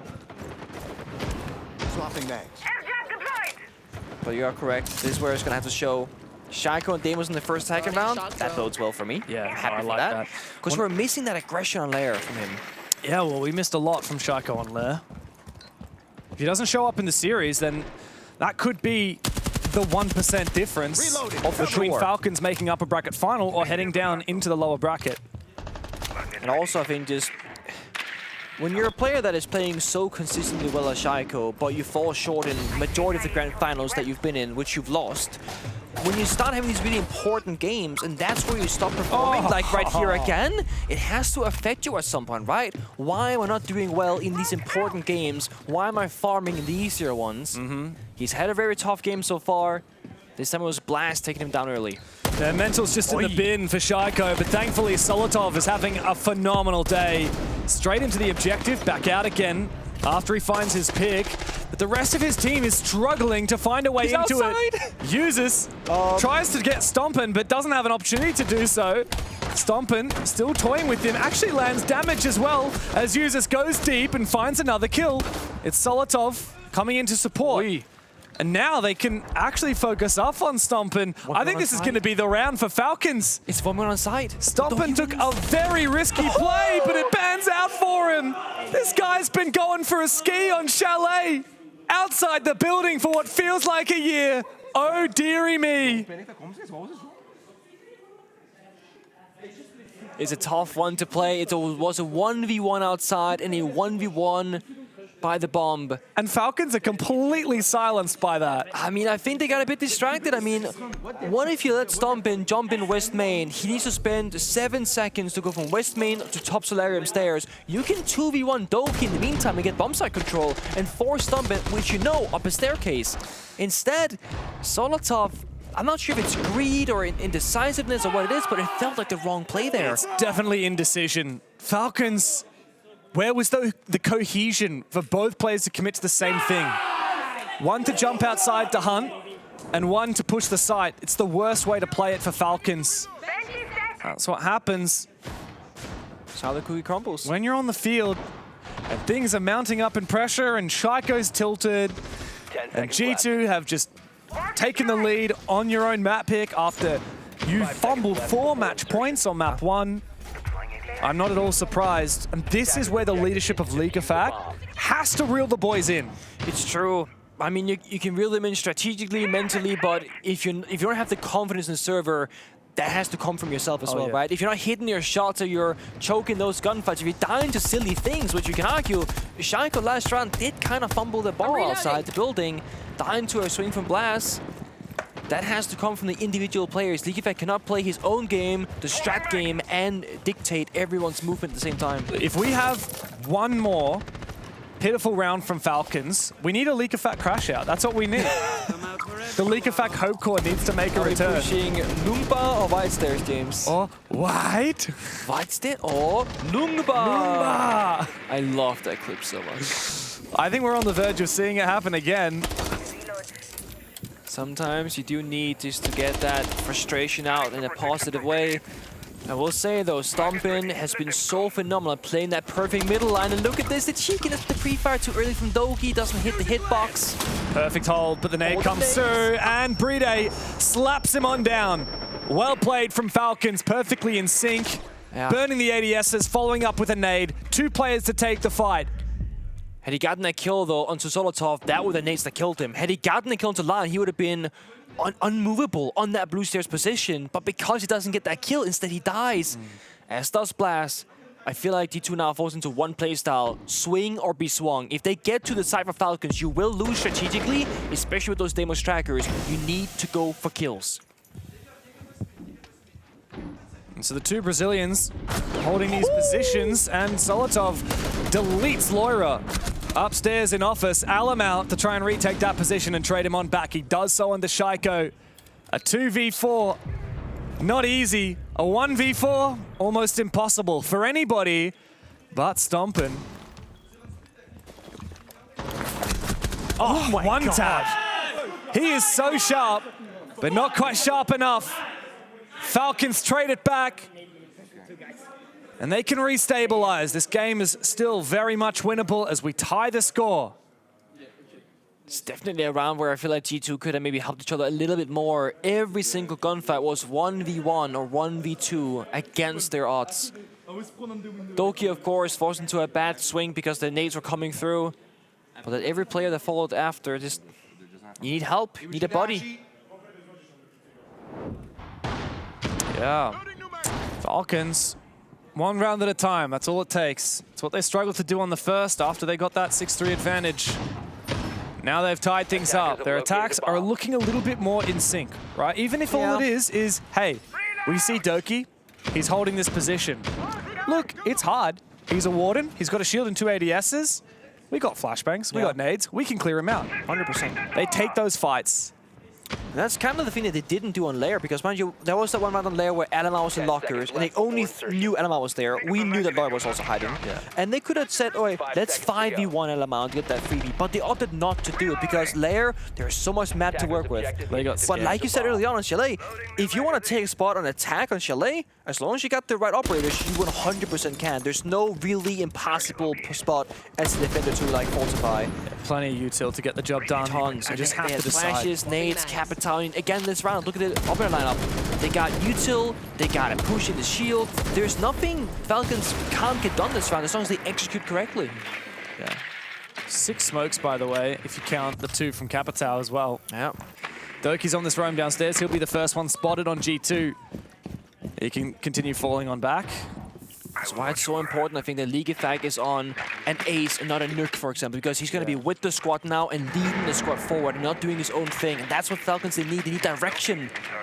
They're looking to cheese the bomb site, though. They got the Blitz in the Capital, and they got Library, Repel. What they can do here is smoke off the drone hole from Bleed's position. Blitz can jump on in, they can hit the side. They can also take the basement, though. They know there's a player on that staircase. 50-50 between Doki and Ligifag. And Plantina will be very awkward from G2 if it is a rush, because Blaz is the only one in position to do so. Lair has a Nitro elsewhere. I'm not sure what he's doing with that, but Doki is the one who's being targeted by Falcons. They don't manage to catch him from outside the lobby. In fact, it's a rotation from Users. He's not going into gaming at all. He takes a bit of damage, escaping, and Alamau has gone down. Good lobby control here for Falcons. And another shot from Solotov, and Blaz will fall. The flank has to come through now from Doki, and he is in perfect position, but he's a little bit too late, and he's allowed Falcons to make their way into the site. The plant is going down, and G2 are not in position to deny it. Doki will find the first one, but he's got 4 more to find, and the Blitz is looking hungry for him. Users hunts him down, knocks him on the floor, and Doki steals the kill. 1v3, but that bomb is going to be very difficult to disable. Impossible. He's being tracked by the Deimos as well. Shaiko, this is your moment. Allay our doubts, confirm the round. And with a smirk on his face, he puts down his opponent and steals the lead for Falcons. Beautiful round strategically. So at first, they start library side. Shaco's on the balcony to watch over the entirety of it, can track the player upstairs. They had the Blitz and the Capital by the bomb site window, pressuring a bomb site rush. But then, very important thing, Breedy stayed behind with Diffuser. The Blitz got into Fireplace. They create a bit of chaos. They get a kill to the smoke. Now the plan is going to be free. Blitz rotates back towards Breedy on the bomb site window. They jump in on the bomb site window while the other teammates push Fireplace. And G2 have no idea what the actual push is going to be. Falcons, they had 2 different win conditions at all times. Either they're going to get a couple of kills, which they did, or bomb goes down, which also happened. And because they won on both fronts, it was like a 4v1. It was flawless. It was beautiful. And look here, not a single gunfight is G2 looking at the actual location of Falcons. They're looking the wrong way because they have no clue what's happening. Now you see me, now you don't. A cat and mouse game. And you can see Shaiko. No. And Deimos ban as well. Oh, wow. I think that's really good, though. And Solus ban. Yeah. Both target bans. Doki and Shaiko targeted here. Exchanging. Oh, there's the clash, though. Yeah, so that was the thing, right? So with operators like the Clash, or even in some cases like Mira, ops that you can stylistically choose, they're always kind of good to do, but you need to play around it as a full team. Oh, yeah. You can either play the Clash the first 3 rounds here for G2 and force the Clash bank on the 3rd rotation, or you don't play the Clash at all, you see what they ban, now you have a guaranteed Clash open. Yeah, the great thing here for G2 is they can completely change their push. They can completely change the way they're holding this because they have the Clash. And yeah, they're blocking up the drone hole as well. Normally you'll just nade or Capital Fire it, but there's a good old clubhouse shot from way back in the day that Mentalist actually from APAC created, if I recall correctly. And you block the drone hole with the Clash, and you can just bandit trick, which normally you can't. You can actually do this even better if you on the back? Put it on the back and then crouch down. Yeah. Thing is, with the Capitao on the board, it's not a perfect strategy because you can actually fire the Clash and it prevents the fire it will from staying spread, there. right? So, but again, like it just goes to show G2, they definitely thought about this way in advance, and they had that up their sleeve for the second bomb site rotation. The Falcons, I mean, they've not gone. So normally for this attack, almost every attacking team, they go main breach first, breach the wall. Now they can go for backside, and they got that job done. They haven't opted for it, probably for 2 reasons. One, they only have the ace. There's no can openers, no secondary hard breach, so they have very limited hard breach destruction. They can't quickly get both the front and the back. They gotta choose.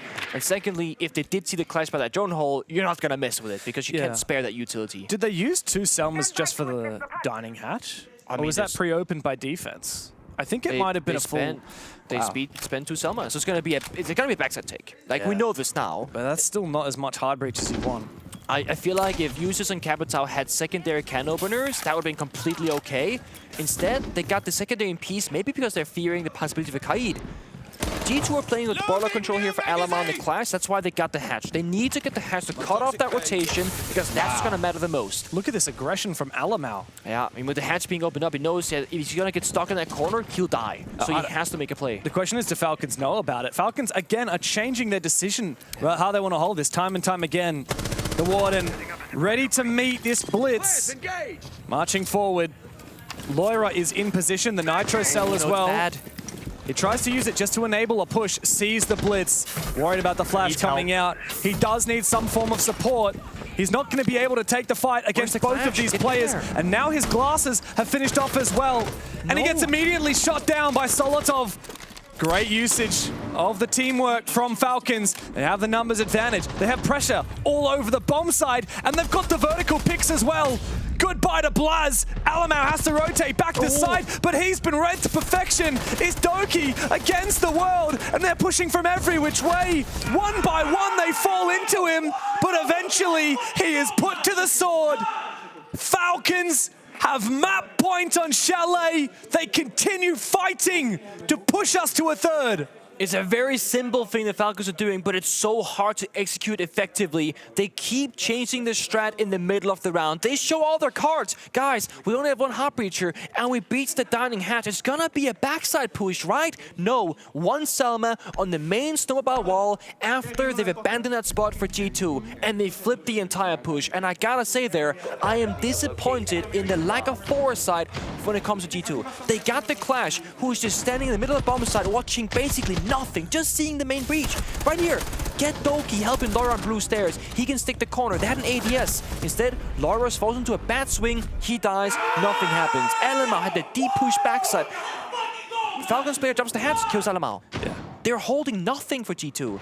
Have 1 guy watch the breach, help the guy on blue stairs if there's a blitz there. You know there's 2 players, and then if Alamau watch the back hatch drop. Now you're covering every angle that's dangerous. Yeah, you want the blitz wherever, sorry, you want the Clash wherever the blitz matches. Exactly. Well, the Clash nullifies the blitz. Because the blitz cannot move forward. No. The only thing the blitz can do is put the shield on his back and take fights with the pistol. That's all he can do when he's staring at a Clash. Blue's the back, but blue gives you so much access, and it's why Lair's playing there with an ADS shotgun Warden, because it's important. But it's not important enough to help the important guy to hold on to it. I don't get that.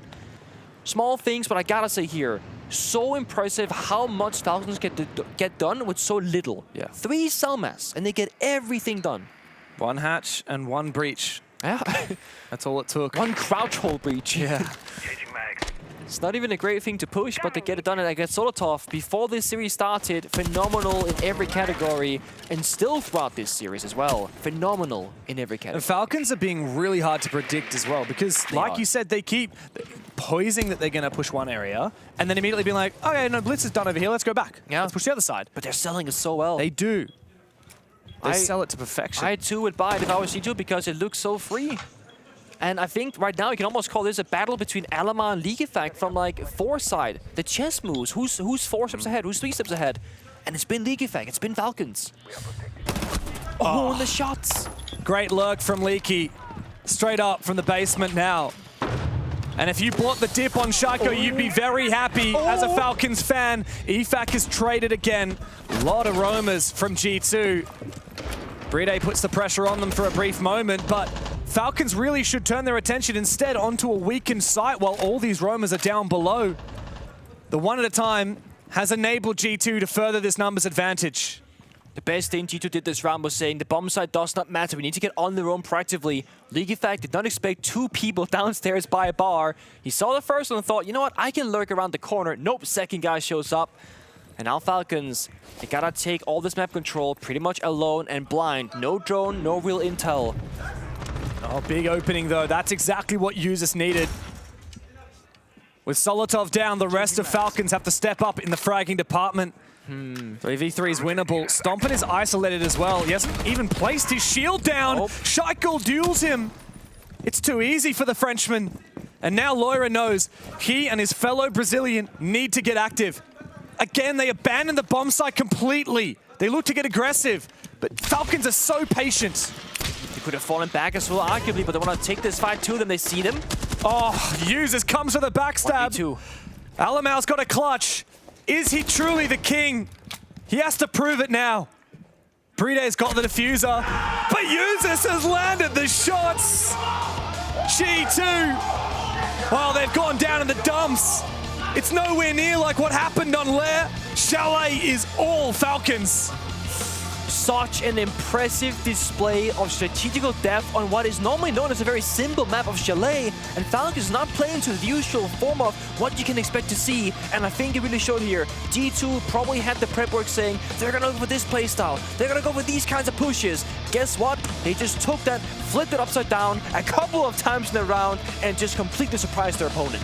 Falcons, they've drawn blood, but they bounce back. They look to get it done on the 3rd map. We'll go to Labs after this.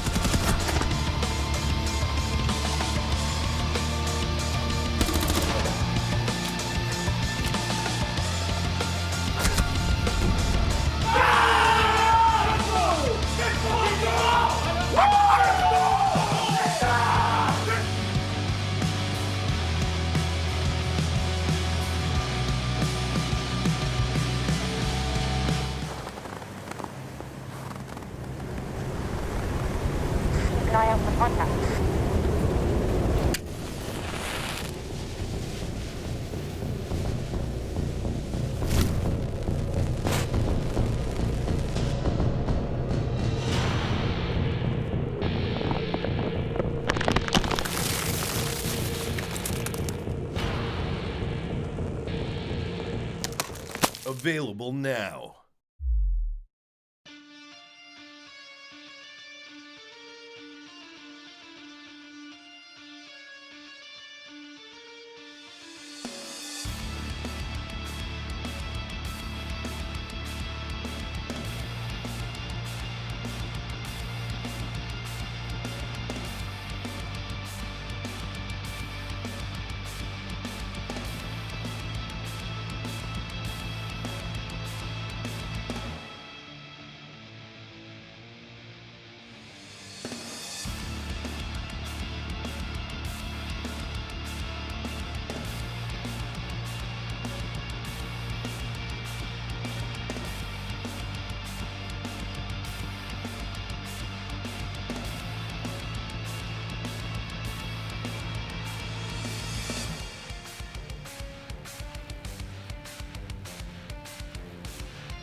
Falcons, they bring it back, and we'll see it very soon on their faces, their reactions. We could see how much this rivalry and them bringing it back really means to them. For once, we were right. We predicted the Falcons come back, and we're look not at often this. Right. Yeah, and we're not often right, but look at this. Look at that emotion. Look at them yelling. It means a lot. It means a lot for the team, for the confidence, for the momentum as well. And I just want to mention how they did so. Look at that blitz. Look at how annoying it was. As soon as some Falcons started going into attack, they figured something. Let's poke around the bomb site. Let's abuse the blitz to get us in the building, and let's just use the chaos and pressure that he creates to punish movement. And I think we saw that overreaction on the side of G2. Yeah, I think that was it. Like G2, when they were on their attack, they were able to get a couple of preset plays and an opportunity spots. But Falcons, when they moved on to their attack, the big thing that they used the blitz, as we just saw in the clip, but they were creating a lot of what I call shadow pressure. They were opening up a breach over here, but actually attacking over here. They were opening windows, creating pressure, putting somebody there, Nomad trapping it off, and then leaving. And G2 are just chasing shadows all over the map. They didn't know where the execute was coming down, and then they were getting punished and caught off guard. A sad story for G2 because they banned the Blackbeard, they banned the Monty. They were ready for the shields. And they could go for the third one, and they chose Deimos, and in the end, the Blitz bites them back. It was an ego pick trying to ban out Shaiko in the mental warfare. I mean, I get it. Both teams have been engaging in it, and actually, G2 got baited. They got baited into that Deimos ban. Should have been the Blitz because it was devastating against them. But the way that we're seeing Falcons play with these shields, of course, it just shows to me that the teamwork really is there. And we're looking at G2 now, but just before the third map. Do we feel like the teamwork is there on the same level as well, or is it just... I think so. I think this is two incredibly high-quality teams. You know, I'm not going to sit here and talk down either of these two teams. I think both teams managed to get over the line on their own map pick. Falcons were clearly superior on Chalet, but we knew that coming into the map. I think G2 still put in a decent enough performance on that map that they're not going to be too worried going into map 3. As you say that, I look at Blast's face and he looks worried. Everyone looks worried. Alamal looks worried. Yeah, all on their faces. You can feel the weight of having just lost that second map. I think winning 8-7 on Lair meant a lot to them. It felt like they had the mental edge. I just want to salute the resilience on the side of Falcons. Yep. I can see the work of the psychologists behind the team also paying off. I can see that resilience coming through when it matters the most in this season. Of course, they're aiming to go and find another grand final, but this time win it. And I think we can see the mental resilience ready for that. But before that, they have to take on G2 on a third map, and that would be Nighthaven Labs. For me, it's a really interesting one. On one side, a 5-0 record for Falcons, including beating W7M here, 7-0. Wow. I remember watching the W7M faces here, all stunned after playing Falcons on that map. And if you look at G2, again, a great record, 6-0 on that map as well. Yeah, I think both teams love it. It's why it came through as a decider. Ultimately, Nighthaven plays out for me. I say it all the time, it's similar to Clubhouse. It's very much about breaching. It's about some preset plans. It's about the execution. There's very few spots that you can plant, but there is a lot of lurk opportunity. And I think that shadow pressure that Falcons we've just seen inside of Chalet, if they can create the same mental warfare, the same aspects of the game on Chalet onto Nighthaven Labs, they maybe have the edge alongside the momentum. I love looking at the theory crafting here. You can see everyone getting involved with it. Alemao, cameraman, everyone on the theory part, right? On the strategy part, looking into this map. They want to make this close. They want to make it eventually. And I love to see the involvement on everyone surrounding the IGL. He's the one that's going to be responsible for calling all of those shots and basically redistributing whatever the staff is feeding into him. I'm really excited to see what they will be cooking up. Yeah, and especially with them starting on defense, you know that the more difficult half, I guess, when it comes to making up strategies and doing the calls with the attack is coming up later in that series. Now, for G2, we know they've been playing a lot already today. They've already played that one series. Now, Falcons coming into this one, though, we talked about their resilience, the mental stuff behind this too, but it is an important match. I mean, there's a rivalry between these two, but we're talking about staying inside the upper bracket. We've already mentioned FaZe, right? The opponent that you're playing against, and they look a little bit weakened. This could be your direct ticket to the final. This is a massive opportunity here, Anne, because we've said it before. FaZe is looking a little bit weaker than these two teams, and if you look at the level that they showed us so far, I'm excited. Maybe it's the EU Cup team speaking to me, but I think objectively, I'm looking at two teams that can take on FaZe and be looked as the favorite. I wasn't listening to you then, Leo. I was looking at the mental warfare going on in chat, right, as Shaiko and the Falcons joined the lobby. They said, Labs, oh dear. And Dokia said, it's my favorite map. So, yeah, it's already started again. What I will say is I think both of these teams have improved significantly over the last 3 to 6 months to a point that both are genuine contenders for this event. I think for, G2, they're looking sharp. For Falcons, they really improved their strategy and their psychology. It's not just about the hero plays anymore. Whoever takes it, I put as favourite to be in that grand final. All right, the final map is almost ready though. We'll bring in our casters who are joined with us here for the final map of this series. It's going to be a close game. I can feel it and everything. I mean, it has been a really close game so far. Who do we think takes it? Both teams are on a win streak on this map. Sure. G2 6 in a row, Falcons 5 in a row. Neither have lost it since SI. Okay. So one of those records is about to get broken. So it's a non-answer. You're not going to pick a team? Yes, I want an answer. Who wins it? I'm going to say Falcons. I think the mental resilience has been phenomenal for them. I think League Effect, Agile Masterclass, and Chalet, and I think they're going to take that same philosophy onto this map of Labs. I mean, it is crazy that it essentially comes down to a best of one to see who stays in the upper bracket. We'll go to our final map with you, Tio. Thank you very much. And Falcons, they've taken down a team from North America. They've taken down a team from APAC. They've even taken down a team from Brazil. But they are yet to defeat Europe. Missing Europe. Here at the Munich Major, 51-49. On the social prediction, Falcons barely edging it out as the EML champions look to book themselves a ticket in the upper bracket final. G2 standing in their way. And we go to Nighthaven Labs. Falcons on the attacking side, I think that's actually going to be quite nice for them. I feel like on Chalet, obviously different map than Labs, but still, I feel like that's where IGLing of League Effect can take more control. On defense, you got your set paper stats, obviously, but you're playing your role, you're playing your position, and you're playing very reactively. On the attack, you're playing proactively, you're countering, you're thinking ahead, etc. And that's where Falcons, I think, can really find that edge over G2. Well, Falcons actually, or rather Shaiko specifically, actually said in the all chat before the game started, he did. You guys start defense, it's over. Oh dear. A lot of confidence in the Falcons' attacks. I'm thinking maybe a demo span here is on the tally on the board here early on. It is not. Maverick. Oh, very hard destruction oriented. I mean, Jack said it best on the desk. This plays a bit like Clubhouse in the sense of hard destruction is oh so important. But I do feel like when you play at this level, between Falcons and G2, those walls will get opened one way or another. We saw how efficient Falcons were on Chalet getting that job done with just one hard-breaching operator, and G2 are now leaving open Capital, Grim, all the shields and Deimos while they're on defense. That's where I'm gonna go. Oh boy. Is it the code saying these, but see, even Shaiko knows. I'll be honest, like this is not a good ban phase for G2. I don't think so. Every single operator banned just affects hard breach, and they kind of all cancel themselves out. Yes. So as a result, because of the Kaid and Bandit, Falcons are not going to have any problems breaching walls. Exactly. Even though they've just lost 2 hard breaches, they could run Hibana, they could run Thermite, they could run tin can openers, exactly. and there's never anything that's going to stop them from opening the walls. I mean, what they could do here as well, if they really want to play out this playstyle, is same thing as on Lair. You ban these operators, and then you play Mirror. Put a mirror on the external wall, some C4 tricking, some impact tricking. You're annoying Falcons around the breach. But they've got Hibana. It's not the worst. It's not, but the thing is, if you're investing this much into the walls, why not go all the distance? Why are you not playing the Mirror? Why are you not playing the C4 impact tricking? It just feels to me like G2 have let themselves open to every single power operator known to man. And that, to me, seems like a game-losing plan. Well, we can already see the Ying and Capital being brought out by Falcons. G2 banned Monty on that previous map. Yes.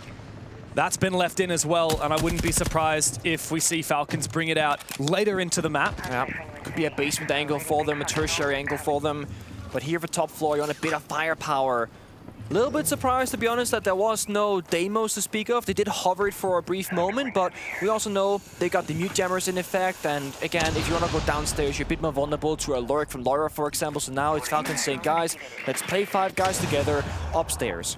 Now, what you need for this top floor attack is two of the three things. You're gonna have the front breach, IT, and garage. You're gonna have fish/aqua, and you're gonna have connector. And you're gonna be attacking two of those three areas, or all three. You cannot funnel into just one of them at a single notice. You gotta spread out your aggression. And Blaz is going to enable that aggression with his presence on connector. Again, just the fact that G2 tried to put new jammers on the walls just shows that they don't have a clear grasp on how this map is going to play out. It's so easy for Leakafact to open IT with an exothermic even while the mute's present, so it just feels like a bit of a wasted utility from G2. There was a nice idea there, but the timing was off for Stompin', so no C4 kill as of yet. Yeah, they're basically pretty much closing in the retakes here for G2 because they have the clash. They're closing off the catwalk retake and the connector retake, meaning that where G2 are currently finding themselves is where they're going to be stuck. But they tank the air jab, they cover the angle. That's going to give them a different way to aggress later in this round. But here comes the push from Falcons. They got catwalk control and they're pushing IT. The big question, will they go for Fish Aqua or for connector? Because the thing is, Blaz on the clash shield, his sole purpose right now is to get intel on connector, and that's it. Alamau still has gas left, so he can lock out blue, or aqua as you call it. And that means that G2 have one less thing to worry about. The rest of the push will be from elsewhere. Users can just fake out that he's going to push blue with his Candelas. True. Meanwhile, Shaiko's found the young player of Stompin'. Good fire. The fire from the Capitao is just perfect. Shaiko's hungry for a little bit more. Lair gets big. He pops his head up and finds a double. Shaiko looks to try and trade him back. Big 4K. It's just Blaz on the clash, and Shaiko is hunting him! Ace up for Shaiko! He is back, baby! And he is putting G2 to sleep. Mind you, that is a first round on the third map after a comeback on Chalet, and they are celebrating, they just won a trophy. And I point this out because Falcons, they'll celebrate the big moments, obviously, but they are over-celebrating this because this new mental they found, this new resilience where they're happy, they're energetic, they're vibing, they're really bringing up the good energy by overdoing it in a good way. And this is so new for them. And I feel like when you're getting this much sunshine into your bottle, your happy energy, when things don't go their way, they're gonna have some spare sunshine left. Yeah. Whereas you have a little bit dark the entire time and things get even darker, oh, it sucks, we're sad. Yeah, this hype that we want out of Falcons is something that we know G2 is typical for. Right? Yes. It's their stereotype. G2 is such a vibe-based team. Falcons historically much more of that kind of cold, calculated. And yet, when these players are gassing each other up, there's no stopping him. Look at Shaiko right now. Acing the first rounds. His confidence has turned around completely. That's the first previous him as well. He's tie booth. Like he's been there, but a little bit lackluster, a little bit underwhelming, right? It's been a solo top show, Leakafact show. There hasn't been a single Shaiko multi-kill round in this series so far. And then he just aced it. First round here in Laps. On the Nomad, one of the more iconic operators of his, same with Deimos, now being brought out. And this is the thing that's dangerous to me. You give him that first round where he is owning everyone on the server. Now, it's Deimos time. And that's where I'm thinking to myself, G2, if you have one thing that you want to do right now, it's to target Shaiko. Find the Deimos, take down the Deimos, because otherwise he's going to come for you instead. He loves to go for a hunt with that Deimos. Now, G2 are bringing out the mirror in the second round, something that you said that they should have done in the first. Let's see. Nope. He misses it. Two of the pellets were misaligned up top. Oh, so he's actually not going to try and do the trick? No. I think it's better just to spend 4 and know what you're getting than spend 4 and maybe not get what you're getting. And Exothermic's going to go down anyway from Brede. Oh, okay. So, very big hole coming right up. Shaiko almost finds a cheeky angle beneath the Kiba barrier. Doki's waiting. He's got 3 more in pocket, so as soon as that gets destroyed, another will likely follow. Yeah. Speaking of that Monty being left open as well, has been brought out in the second round. Tertiary bomb site. Can go for top floor room clear, can go for a plant downstairs because they got that main breach opened up. Going garage as well. Yeah, might take catwalk control actually. Yeah, Usus is actually just heading straight up from warehouse. Now, it's a bit awkward. He doesn't want to take damage through the barbed wire. Solotov is going to take out Blaz though. The mirror dismantled as the Monty is still spotted and Doki is under all kinds of pressure. He's going to be forced back. Good nitro cell from Alamau through the smoke, but it doesn't land on its target. Nice idea. They can plant now, that's the thing. They got top floor control, they have IT, Catwalk. They do know there's a player in by the bombs. That's going to be Stompin. If they clear his position, the plant is going to be absolutely free, and Monty can get that job done. Where is the plant denial in the late round for G2? At the moment, the entries from Falcons are what's making the difference for the attacking side. One by one, G2 will fall. It's Alamau against the world, and lying in wait is Shaiko. A flawless round as the 5 players work together like clockwork to guarantee that round is theirs. It once again feels very reminiscent of Chalet, where it looks like a default take from Falcons, but it's not. And G2 call an early tactical timeout. That's what they need. Remember the reactions, okay? Like we are reacting like very slow. Like don't try to take the gunfight alone. Like let's try to target someone before. If you saw, let's try to comment the win con, like what they are doing, like what's the win con, and then like which one we should target, like how we gonna do. Like let's fight together. Like right now, like we have like 2 open kills, like just like alone, you know. Like, so like let's try to avoid this, okay? Like remember, this map is very important. This because then like if someone dies, like we have like so many gaps. Like so we leave top floor. You know, like leave Foca, leave like without anyone. So like let's be play more reactive, okay guys? Let's go play more proactive. Yeah, look, go, guys, if they do the same attack, you can play on KDS, okay? But Monte after, okay? Okay. Yeah, okay, I can. Okay, do basement Rom, okay. Wow. Obviously, the coach is going to know best, but I feel like what G2 needs, look at the player cams and the break they have between map 2 and 3, they need more energy. Guys, you got this, come on, like, etc. It's very strat heavy, and it's very general. Where it's like, okay, for example, Falcons and Chalet, almost every attack, they will do a default setup, but then they'll flip the script to do something out of the norm, and G2 are not ready for it and probably not communicating at how to deal with these things before they happen. So they are reacting to the situation instead of countering the situation, and they're losing. The only real thing we can take away from Romalo's tactical timeout is that play more together and don't die alone. Yeah. But that's so general. I like play more proactively. Sure, yeah. But aside from that, there wasn't a lot of substance in there. And yeah, it's something that we talked about. I can't remember who was it that we watched the timeout of. It was Julio's timeout, where I was saying, man, the way that he exudes confidence and calmness was exactly what Falcons needed, because they already had enough energy. And I feel like that's the opposite of what we just saw from Romalio. It was very panicked, to be honest. That was a very panicked timeout. He was rushing to get all of the words out in a short space of time. There was so much indecision, it was very chaotic. In an already chaotic environment in the server for the players as well. I mean, you got to wonder, like you talked about how Stompin, he can play forever, right? He's got the endurance, but does he have the mental endurance when things are really complicated and there's 1,000 things to think about? Sometimes you actually just need to think about less. Yeah, less is more. Yeah, less is more. Just follow the vibes. And that's not at all what Romalio has just put in their heads. I do see your point. I mean, right now, if you're G2, I feel like you just need to have one guy call the shots and like kind of streamline the experience for everybody so you can focus on your own performance, what you need to do. Because right now you're thinking, okay, what am I going to do if this happens? And if this guy dies, we got to run. We got to fight map control. Yeah, exactly. Proactive. Oh, but Doki makes it easier by finding that first pick and a second as well. Aggression, ego challenge, successful twice and goes down on the third. Solotov on the glass jumps on in, but I will say massively worth. He's playing Alibi. All he can do is get kills, and he got that. I mean, yeah, it's just G2 having a hero play, and it's great. But that is not something that is going to decide the game.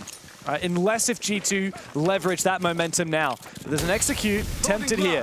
As Shaiko sends out all of these smokes. Bride's actually going to cross in for a plant. One of those smokes unfortunately missed, but it's going to be really good vision for Solotov. And there's no way to deny it here from G2.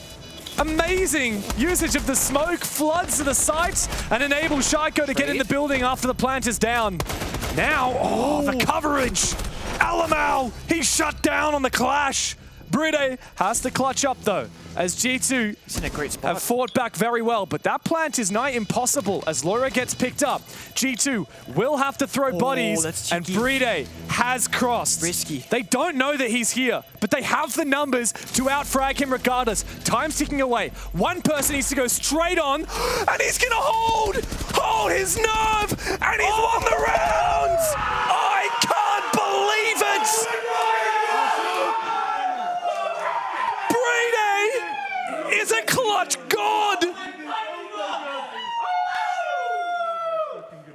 There is only one way you win that round, and it's doing exactly what Bride went for.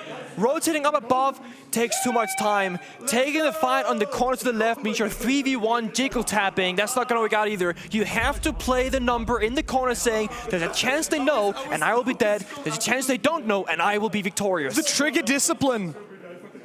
He held it the entire way there and see that player look away from him. At any moment, the mute could have swung around and it would have been round over. But Bride, he is so calm. He is so confident that all he needs is to kill that player on the diffuser and the round is his. And then he'll just find all three. I want to see, they threw a C4 as well. They checked, look, C4. C4 checked. And doesn't even shake, doesn't even whiff. Stompin'. Nothing. Never looks behind him. And Falcons. That's cold. Gifted a round. That's cold. Thanks to this man right here. And the Hyenas have come out to play. I feel like half of Germany can hear Falcons' cries right now. Julo's headset went flying off as well in the celebration right there. Again, this is something that we never see from Falcons. Those so over-the-top celebrations. And it really is helping them out. It truly is mattering. This new look Falcons that gets hyped up. I mean, Yeah, what a contrast emotion. to back in the day when they had Stuflex behind them. A much more strategic, analytical, much more quiet coach. No, Julio, he hasn't needed to take the tactical timeout. He's gassing up his players. His mere presence behind them is giving them the energy. G2 sorely need the same. It might just work off the fact that when, you know, you have all this bottled up emotion because you're like, you're a robot, right? And then like, it can be positive build up or it can be negative build up. They're letting it out. I feel like they're de-stressing themselves and their mental by just like getting out of it. Every time Solskjaer gets a kill, he's screaming, either howling or being like, yes! And Alamau, the king, allegedly is 0-3. Stompin, the best player in the world, allegedly is 0-3. And G2 themselves are 0-3 on the third map. After how hard they fought on the very first map of Lair to bring it back to an 8-7 from a 3-6 deficit, surely they cannot let it crumble here. And Shaiko with the long shot and the hollow sight eliminates Lair. Another advantage early on for Falcons. And G2 swinging solo, no crosses, no double swings, a second hero play for Doki, acts of desperation. Needs it. Has to keep going for it, but again, loses out. Solotof's ready, he's waiting for it. Whose turn is it next? One by one, G2 will fight, and one by one, they will fall. That they will. Falcons are flying, soaring above, looking for their fourth in a row. Death is waiting for G2. Alamau will find an exit before falling himself. Stomping against the world. I've seen him clutch up before on this very bomb site, but that was a very different day, a very different opponent, and a very different outcome. All he's gonna do is sit here with the shotgun and bait. There's no time, and there's nothing left to be done. But listen to the howls of the Falcons. 4 in a row, and not showing any signs of slowing down. No tag timeout, no parachute, and right now, honestly, it looks like no leadership. And from the outside looking in, you can only really look towards Alamau and be like, what's happening? And there's been this story for a long time that in big important games, he himself shuts down. Only a few days ago, Alamau and Fabian had a bit of an exchange on social media where Alamau was memeing Fabian, how he was messing up the map veto, being an old man, and how he was actually boosted and was never a good coach, even back when he won the Hammer with Alamau as his own coach. To which Fabian goes, you shut down in big games, you get gray in the face, and whenever you're against a Brazilian team, you can't even play the game. This is not a Brazil issue. This is a European EML team that they've known each other for so long. They play each other all the goddamn time, and still, Alamau seems to be shutting down. And G2, historically, over the tournament so far, they struggled in their BO1s, but they looked good once they got to those longer best-of-3 series. Yeah. They lost both their BO1s, but ever since then, their BO3s have been impeccable. They're undefeated on them since that point. And now into the playoffs. With an upper bracket final on the line, G2 will crumble at the final hurdle. Map 3 against Falcons is a far cry from what G2 were hoping. They thought it was a date with FaZe, a rematch for Romalio against his own team. But no, instead, Falcons look to book their tickets through to the final play days of this tournament. And it comes down to a rush here with Bride in the building on this blitz, spotting out the first G2 player. And hungry for more. Bride is not slowing down anytime soon. He takes the fight, he takes the kill. Doki will trade. The Falcons are not out of the woods yet because Doki has come to life upstairs. A retake, Kiba for protection. The diffuser cold on the ground. How do Falcons retake this ground? Is Doki on the hash, looking to fall back, has to try and min-max the position. Stay too long, he dies. He should have fallen back when he had the chance. Lair also low on health from that engagement earlier, means Falcons are pretty much in a leading position. Yeah, they lost the Blitz and the Dokkaebi, but they got Shaiko 8-2. They got the IGL, and they got one spare Yingadilla in pocket. A plant and a push pull for possible. G2 need to reset the round now. And I would say, try and play together. They have a singular C4. They cannot rely on getting the plant down necessarily. I want to see them double up. Expect the gunfights. Expect Falcons to bring it to you. Good. Or like Blast, bring the pain to them. This is what we need. The head of Valcam. G2 to play proactively. It's exactly what Romalio said. Blaz has now got his team an advantage, but it's not done. User still has a Candela in pocket. Leakafak a grenade. And they're rotating to regroup upstairs. Shaiko actually missed the Valcam as the IQ player. He was scanning early upstairs, but I guess missed that one particular spot because right now Alamau's been sitting at the second floor warehouse cam the entire time, so they know where the push is coming from. That's an awkward angle. Yellow, pink galore. Yeah. Great usage of those Valcams. And Blaz will confirm that kill. Leakafak 1v3. And the Hyenas have been silenced for now. G2, all they need to do is put the nail in the coffin, and the round is done. But Leakafak is poising for a clutch. The first found, low HP. Stompin holding his nerve. The nade will miss. As he recollects that diffuser, Stompin reveals his position, lying in wait. He cannot afford to lose this fight, and yet he does! Thank your lucky stars that Lair has clutched it, because otherwise Leakafak would have just put G2 down. The fact that he's still laughing after losing that round tells you wonders. From the player cam, should have thought Falcons clutched it. They were all smiling and laughing, just again having a bit of a giggle, not letting any of the potential mental tilts affect them at all, because no, they are running away with this game right now. They're up 4-1. That was a rush, Blitz died early, whatever. And I gotta say, when it came down to the 1v3, and Leakafak walks down the warehouse stairs, I thought they were gonna double swing with the Valkyrie camera formation, but they didn't. They're a bit scared in the server, and Animal's facial expression tells the full story. There's a bit of tilt, there's a bit of shutdown. He's tilted out of his Right here, they don't mind. double swing. Yeah, it goes to show that Stompin just isn't confident enough, and he should have swung. It's either he swings or his teammate has to fall back. You can't play the mid line where one guy stays, one guy swings. Like, either you do or you don't. Yeah. Lack of leadership. The fact that Bride, who's usually the slowest player on Falcons, was the first in the building, solo pushing with Blitz, by the way. Yeah, that's the kind of thing is going to tilt Alamau. There was no drone ahead of him. No. He was face checking that. You can say, I mean, maybe Falcons a little bit too fast because, you know, there was no crossfire for Doki and the Catwalk. They didn't expect him to be there. It's fine, though, because win or lose, it's still tilting G2. Exactly. And when you're up 4-0, you can afford to go for a crazy rush. You know what? If you lose, no big deal. And Stompin is still yet to find a kill in this map. The only player on his team. Oh, true. Users, we can forgive that. He's only died twice in the 5 rounds we played so far. He's just being support boy. He hasn't had much of a chance because Shaiko's a, you know, that's true. Shaiko and Bride and Solotov, I guess, have done a lot of the work. Now, last time G2 played on this bomb site, they really just leveraged Doki on this roam. He found 2 on the alibi before he fell, and then it was the clutch downstairs from Bride. Can G2 find similar success on this loose roam again? I'm not convinced. There's always a chance, though, for G2. All they need is a little bit of magic, that one round where it all clicks together. But what I want to see more than anything else is just working together. That the clash isn't so, the roamer above isn't so, that they have people helping one another. I like this. They're playing the triple layer stack. Roaming top floor, vert towards the primary floor. But the bomb site is all the way downstairs in the basement. That means Falcons either have to walk through a bunch of different problems or hit the bomb site below, but they don't know that Leakafak does what he's doing best. He's lurking above with Capital, no less.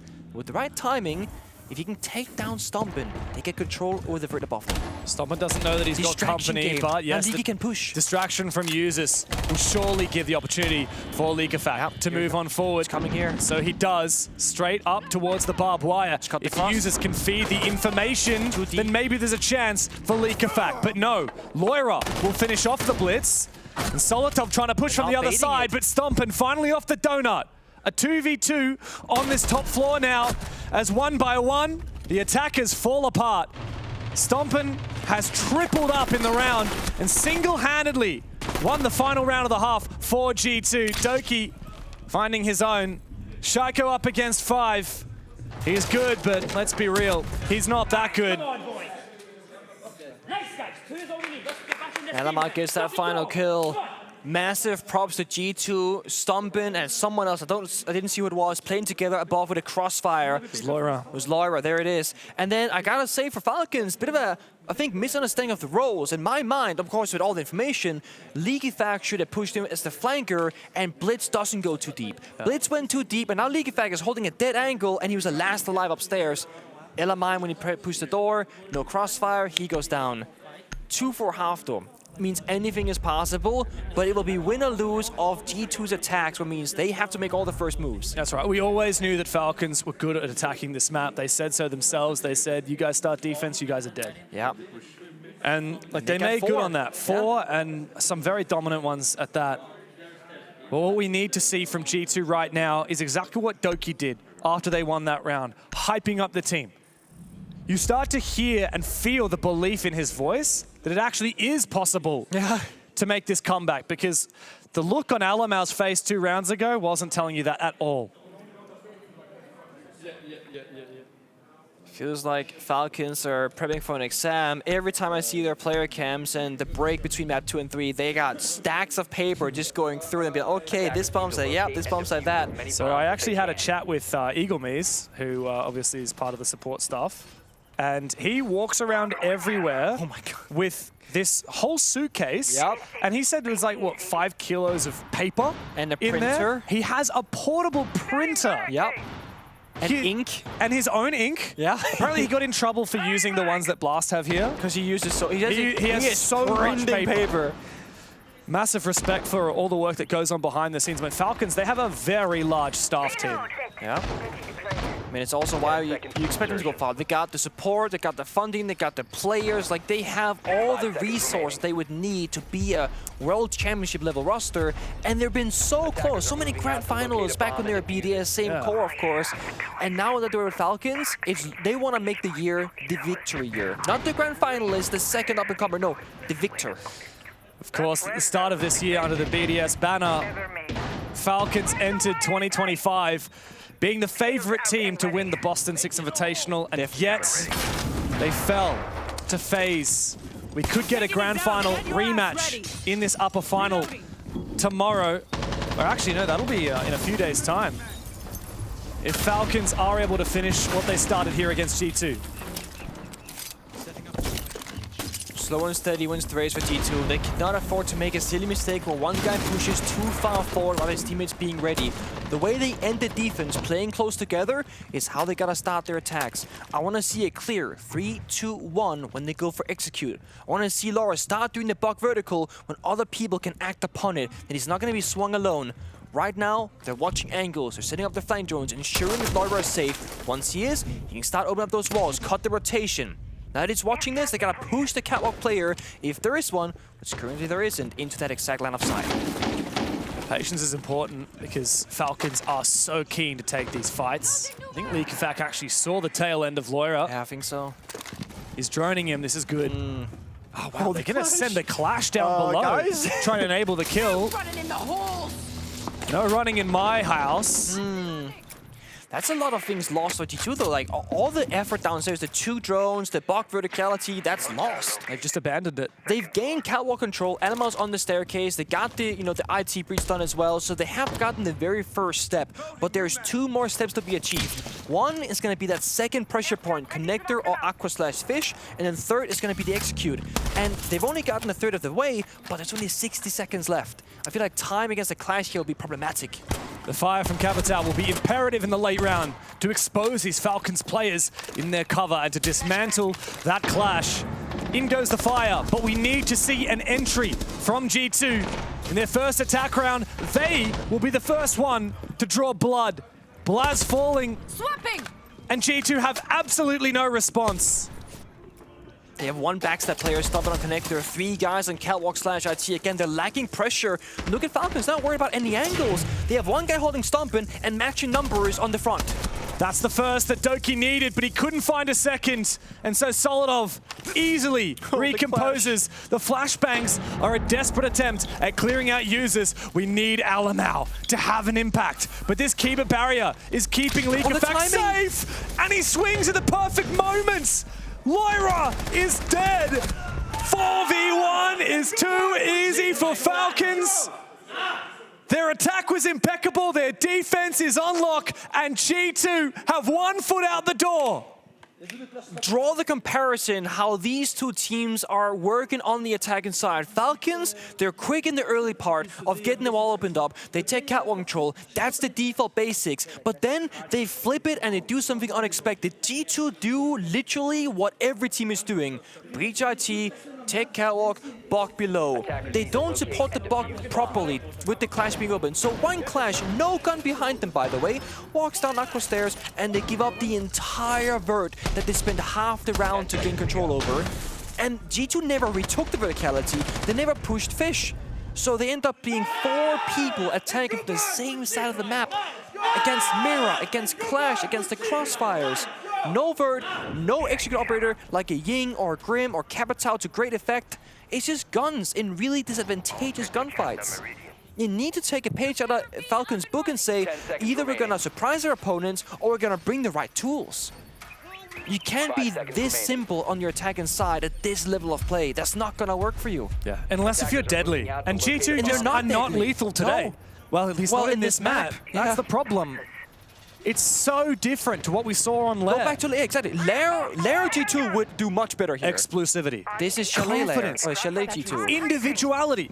We had that from G2. Now we don't have individuals popping off, but nor do we have the team working as a unit to take these positions and to pick apart Falcons. Have certainly found their stride. They came out of the gates hot. They were slowed down for a brief moment, and now Falcons are flying. Gotta look at Alamau for this round. He's playing the Blitz, likely on the entry in a Guma right now. To go to Stompin on the Deimos. They want to look for kills and openings. But again, we look at the clash being in place. C-Force with the Valcams. Again, one small misstep, you might just die to utility. If you find the clash as a Blitz, you literally cannot fight back. So it's very important for G2 that they figure out and map it out. Where's the clash? Okay, Blitz cannot go over there. Stompin wins in a huge gunfight. League Effect flanking very early in the round. That's the opening they need. They can now leverage the Deimos trackers with the Blitz to further the lead in man count. That's a full retreat for Falcons. Player on each of these staircases to try and just whittle away a little bit more information. Force G2 to go through the motions, and so they do. Lair is a pivotal part of that. Yeah. They have the right tools with G2, to be honest. I mean, this is perfect. They got soft destruction, they got a plant operator, they got an execute operator. Info on site too. Info on site, cherry top. They find the Valcam because they have like much more. We're not sure where it is. It's somewhere. It's How the in hell there. do you get that? It's right in the net on the right. To the left here, and then inside this net. Oh, it's inside that net. Right there. Haha. They don't recognize it. He's still Lair, mate. Oh, you can get it from that side? What the hell? I guess you can get it from both sides. Okay, I was wrong, he was right. Oh, you were both right. And both wrong. They got it done though with 50 seconds to spare. Again, plenty of time. There's one C4 for Falcons that can really dislodge this push. Otherwise, it's just gunfights and a small clash. Clash at this point of the game, not that big of a deal. You see where they are. They're playing from the bottom of Cargo stairs. That's not gonna affect this push. G2 should be fine. The thing is here, the side is pretty much clear. Shaiko's in an awkward spot, but you're right. There's no one covering except the Vert, who does come through with Stompin, finding a critical kill for G2. And now it's going to be a last-minute switch-up from Alamau, who's pushing elsewhere while Blaz forces this plant down. Is Solotov adequately covered through the vertical game? He is indeed. It's users up against everybody, and a flawless round is exactly what the doctor ordered for G2. Much better. Again, nice, slow and steady. They get the right picks. No one's overcommitting. No one is going alone. They waited for the countdown. They worked together. Blaz even came off the plant for a few seconds to ensure if they got swung by the clash in cargo, it's a 2v1, not a 1v1. No one made a mistake. So piece by piece, G2 need a couple more rounds like that. That was a team round, like you said. They have been missing the individual pop-offs. They've been missing teamwork. A smile. A smile? Oh, we're so bad. Did my eyes deceive me? Alamau happy? Someone call Fabian. Ruin this guy's day right now. Honestly, all it takes, I think, to ruin Alamau's day is just one really stinker around, because then Falcons are looking at matching series point. Alamau's the kind of guy where if he individually just has a stinker round, that's still going to tilt him, even if the rest of his team wins it. When he face-palmed a few rounds ago was when he individually died, but the team did. They actually won that round, I think, even. Yeah, the team did win that round in the end, I think. But he was tilted. Yeah, 10 seconds left before insertion. But slow and steady, they're going to make the comeback round by round happen. Look, they came back from 6-3 down on Lair, so there is no reason whatsoever why they could not do the same thing here from a 2-5 deficit. Question for you, James. Do you think that Falcons are overselling the clash right now to force it as the third ban? Because it feels a little bit overforced. Not in a bad way, but I feel like this is them saying, ban the clash, I dare you, because you don't know what we want to play yet. Well, look, that is something that I know you talk about a lot. You really love it when teams play clash early to bait it out as an extra ban. Because the way they're playing the clash, to me, it doesn't feel like it's like the main win condition. It just seems like a, hey, this sucks for you, ban it please so we can play our real strategy.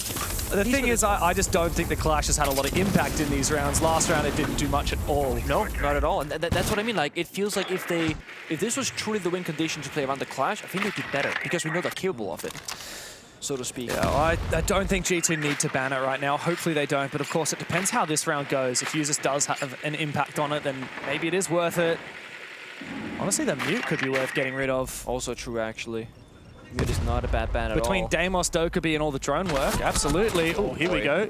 Bit of a crossfire. Lair, maybe get out of there. He's trying.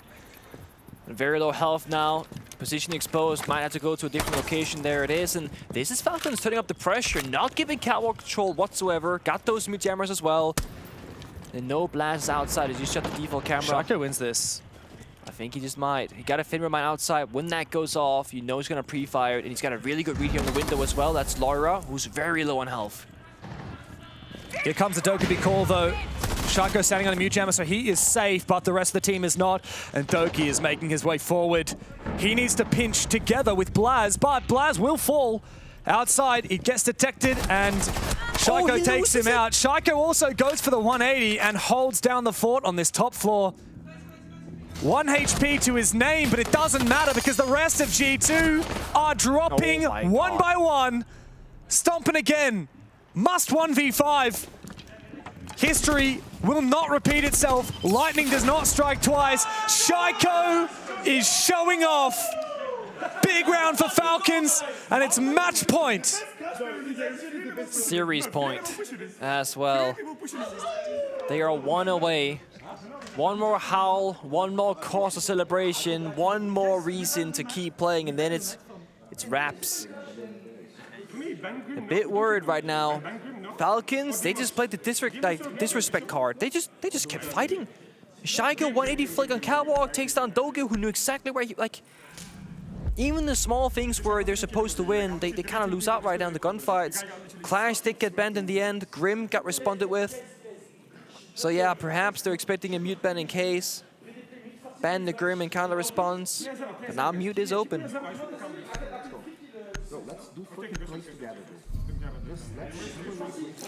Top floor with Solus.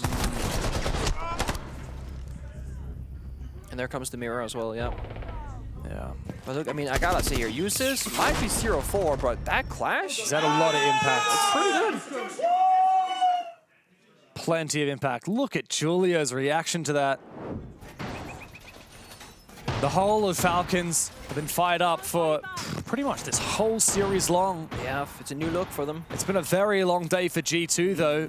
A 3-mapper against Secret, and now 3 maps against Falcons. The first one of which went so deep. Falcons will have to, G2 will have to do the exact same thing that they did on Lair. From 6-3 down to win in overtime. It's possible with how Falcons are playing right now. The fact that G2 have been shot back into their shells, that Stompen just looks like a regular guy, that Alamau is tilted. All the signs point towards G2 going down into the lower bracket, and our upper final being an SI Grand Final rematch. I see some more teeth in this one. Go down swinging. Everyone's either even or negative on the tally for G2. No one really leading that spearhead, the entry, the engagements. Lair has been trying, but he needs to be sniffed out every single time, and then gets pre-fire, gets 2v1. They just keep choking him out, and engagements. Alamau on the Monty, but the Clash being bent away means he should be unkillable. Only like a vertical C4 could really take him down. And that's going to be that stabilizing operator for G2. He can IGL safely behind the shield. But if you're investing into the Monty, into that playstyle, you have to play what we call perfect siege. You have one gun less, one important utility operator less to get that shield.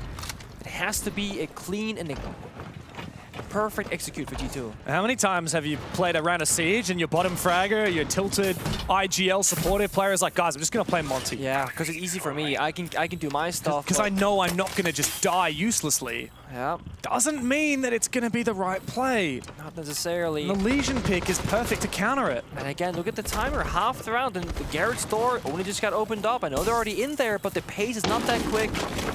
Selma goes out, second key. Well played. Below us at the same time. This is good coordination together, pressuring Shaiko and his teammates upstairs. I like this. The Selmas from the ace and Lair down below. I like that Lair isn't overcommitting to these fights. He needs to stay alive. Falcons are unafraid to peek him. As Doki marches forward, he's actually tempted to go into sight. There is a gap, but again, the confidence to do so. It's risky. If you die, it could be round. If you get a kill, you could also win it. Gotta work together, though. And there's the opening. Solotov to find one, but Shaiko is down. Falcons step up to the plate once again. Doki needs to have a big impact, but he's just waiting for the chance to be taking that fight against users. And Solotov has the side on lock. Blaz is the only gun left for G2, and he can't land the shots. As 2 players swinging, he's worried about the behind. Alamau cannot support a measly pistol, and the Nitro leaves Alamau all alone. The water is rising. The birds of prey are circling. Falcons, 3v1.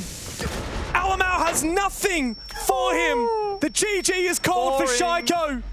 A long and grueling series, but we have known for quite some time there can only be one king of Europe. As Falcons are set to take center stage in the upper bracket final. And it's D2 in that final round, the exact same attack with a Monty. Bog downstairs, no support. Stomp and flank and connector. Falcons has seen that push so many times already, and it didn't work the last time.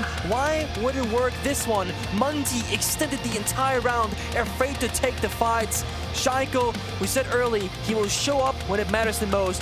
Third map is arguably the most important to close it out, and he opened up this one with an ace.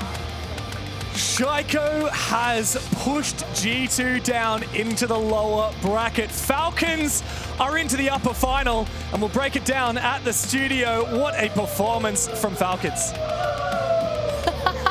We're hearing it behind us, though. The Falcons players will not keep quiet, of course, with that result moving into the upper bracket. Not just yet, but also making it 2-6 Invitational. We're qualifying teams left, right, center. Of course, the upper bracket is great, but SI, for a predominantly French team, still is amazing. Yeah, absolutely. I just saw Julio. Leo ignored the broadcast just to tell Julio that they were qualified. He was looking at the screen, but the screen turned out just before, so he couldn't see it. Yes, they qualified to a site means a lot to them. I think it's the manner of doing it. I think it's the way of doing it. I think that coming back after that Lair, where they lost on the edge, only 8-7, showing that resilience and doing it the way they did it. I mean, an ace with Shaiko, 1v3 with Bride. Yeah. Overall, so many good things. And on that note, I'd love to speak to you as well, of course, but Maria is standing by with Bride to get his reactions after this game. Whoa, what a crazy match. I'm here with Breed, and I need to ask you something. Did you feel in the early rounds that you would already win the game? I mean, the hype, the ace from Shaco, your clutch 1v3, that was awesome. To be honest, when we started Lair, we were pretty confident. I think we were leading 6-3, and we lost the map, but all the round we lost, it was on our side. It was their map as well, so for this it was like only trolling from our side. Sorry. After Chalet, we knew that how they will play, so the plan was good, so everything worked. And for labs as well. So we just prepared well G2, and I think they didn't expect anything on what we're playing today. So. Yeah, you really got into their mind. They couldn't expect a thing. Every round you would do something different. But now I want to know, you are in the upper bracket. You are the best defense and attack rate on the tournament. Do you think you are the favorite ones? To be honest, I don't know, because FaZe is a good team as well. Yeah. So it will be a revenge for us from SI 25. It will be a good match. And yeah, let's take at least the grand final. Okay, great, thank you. Studio, take it away.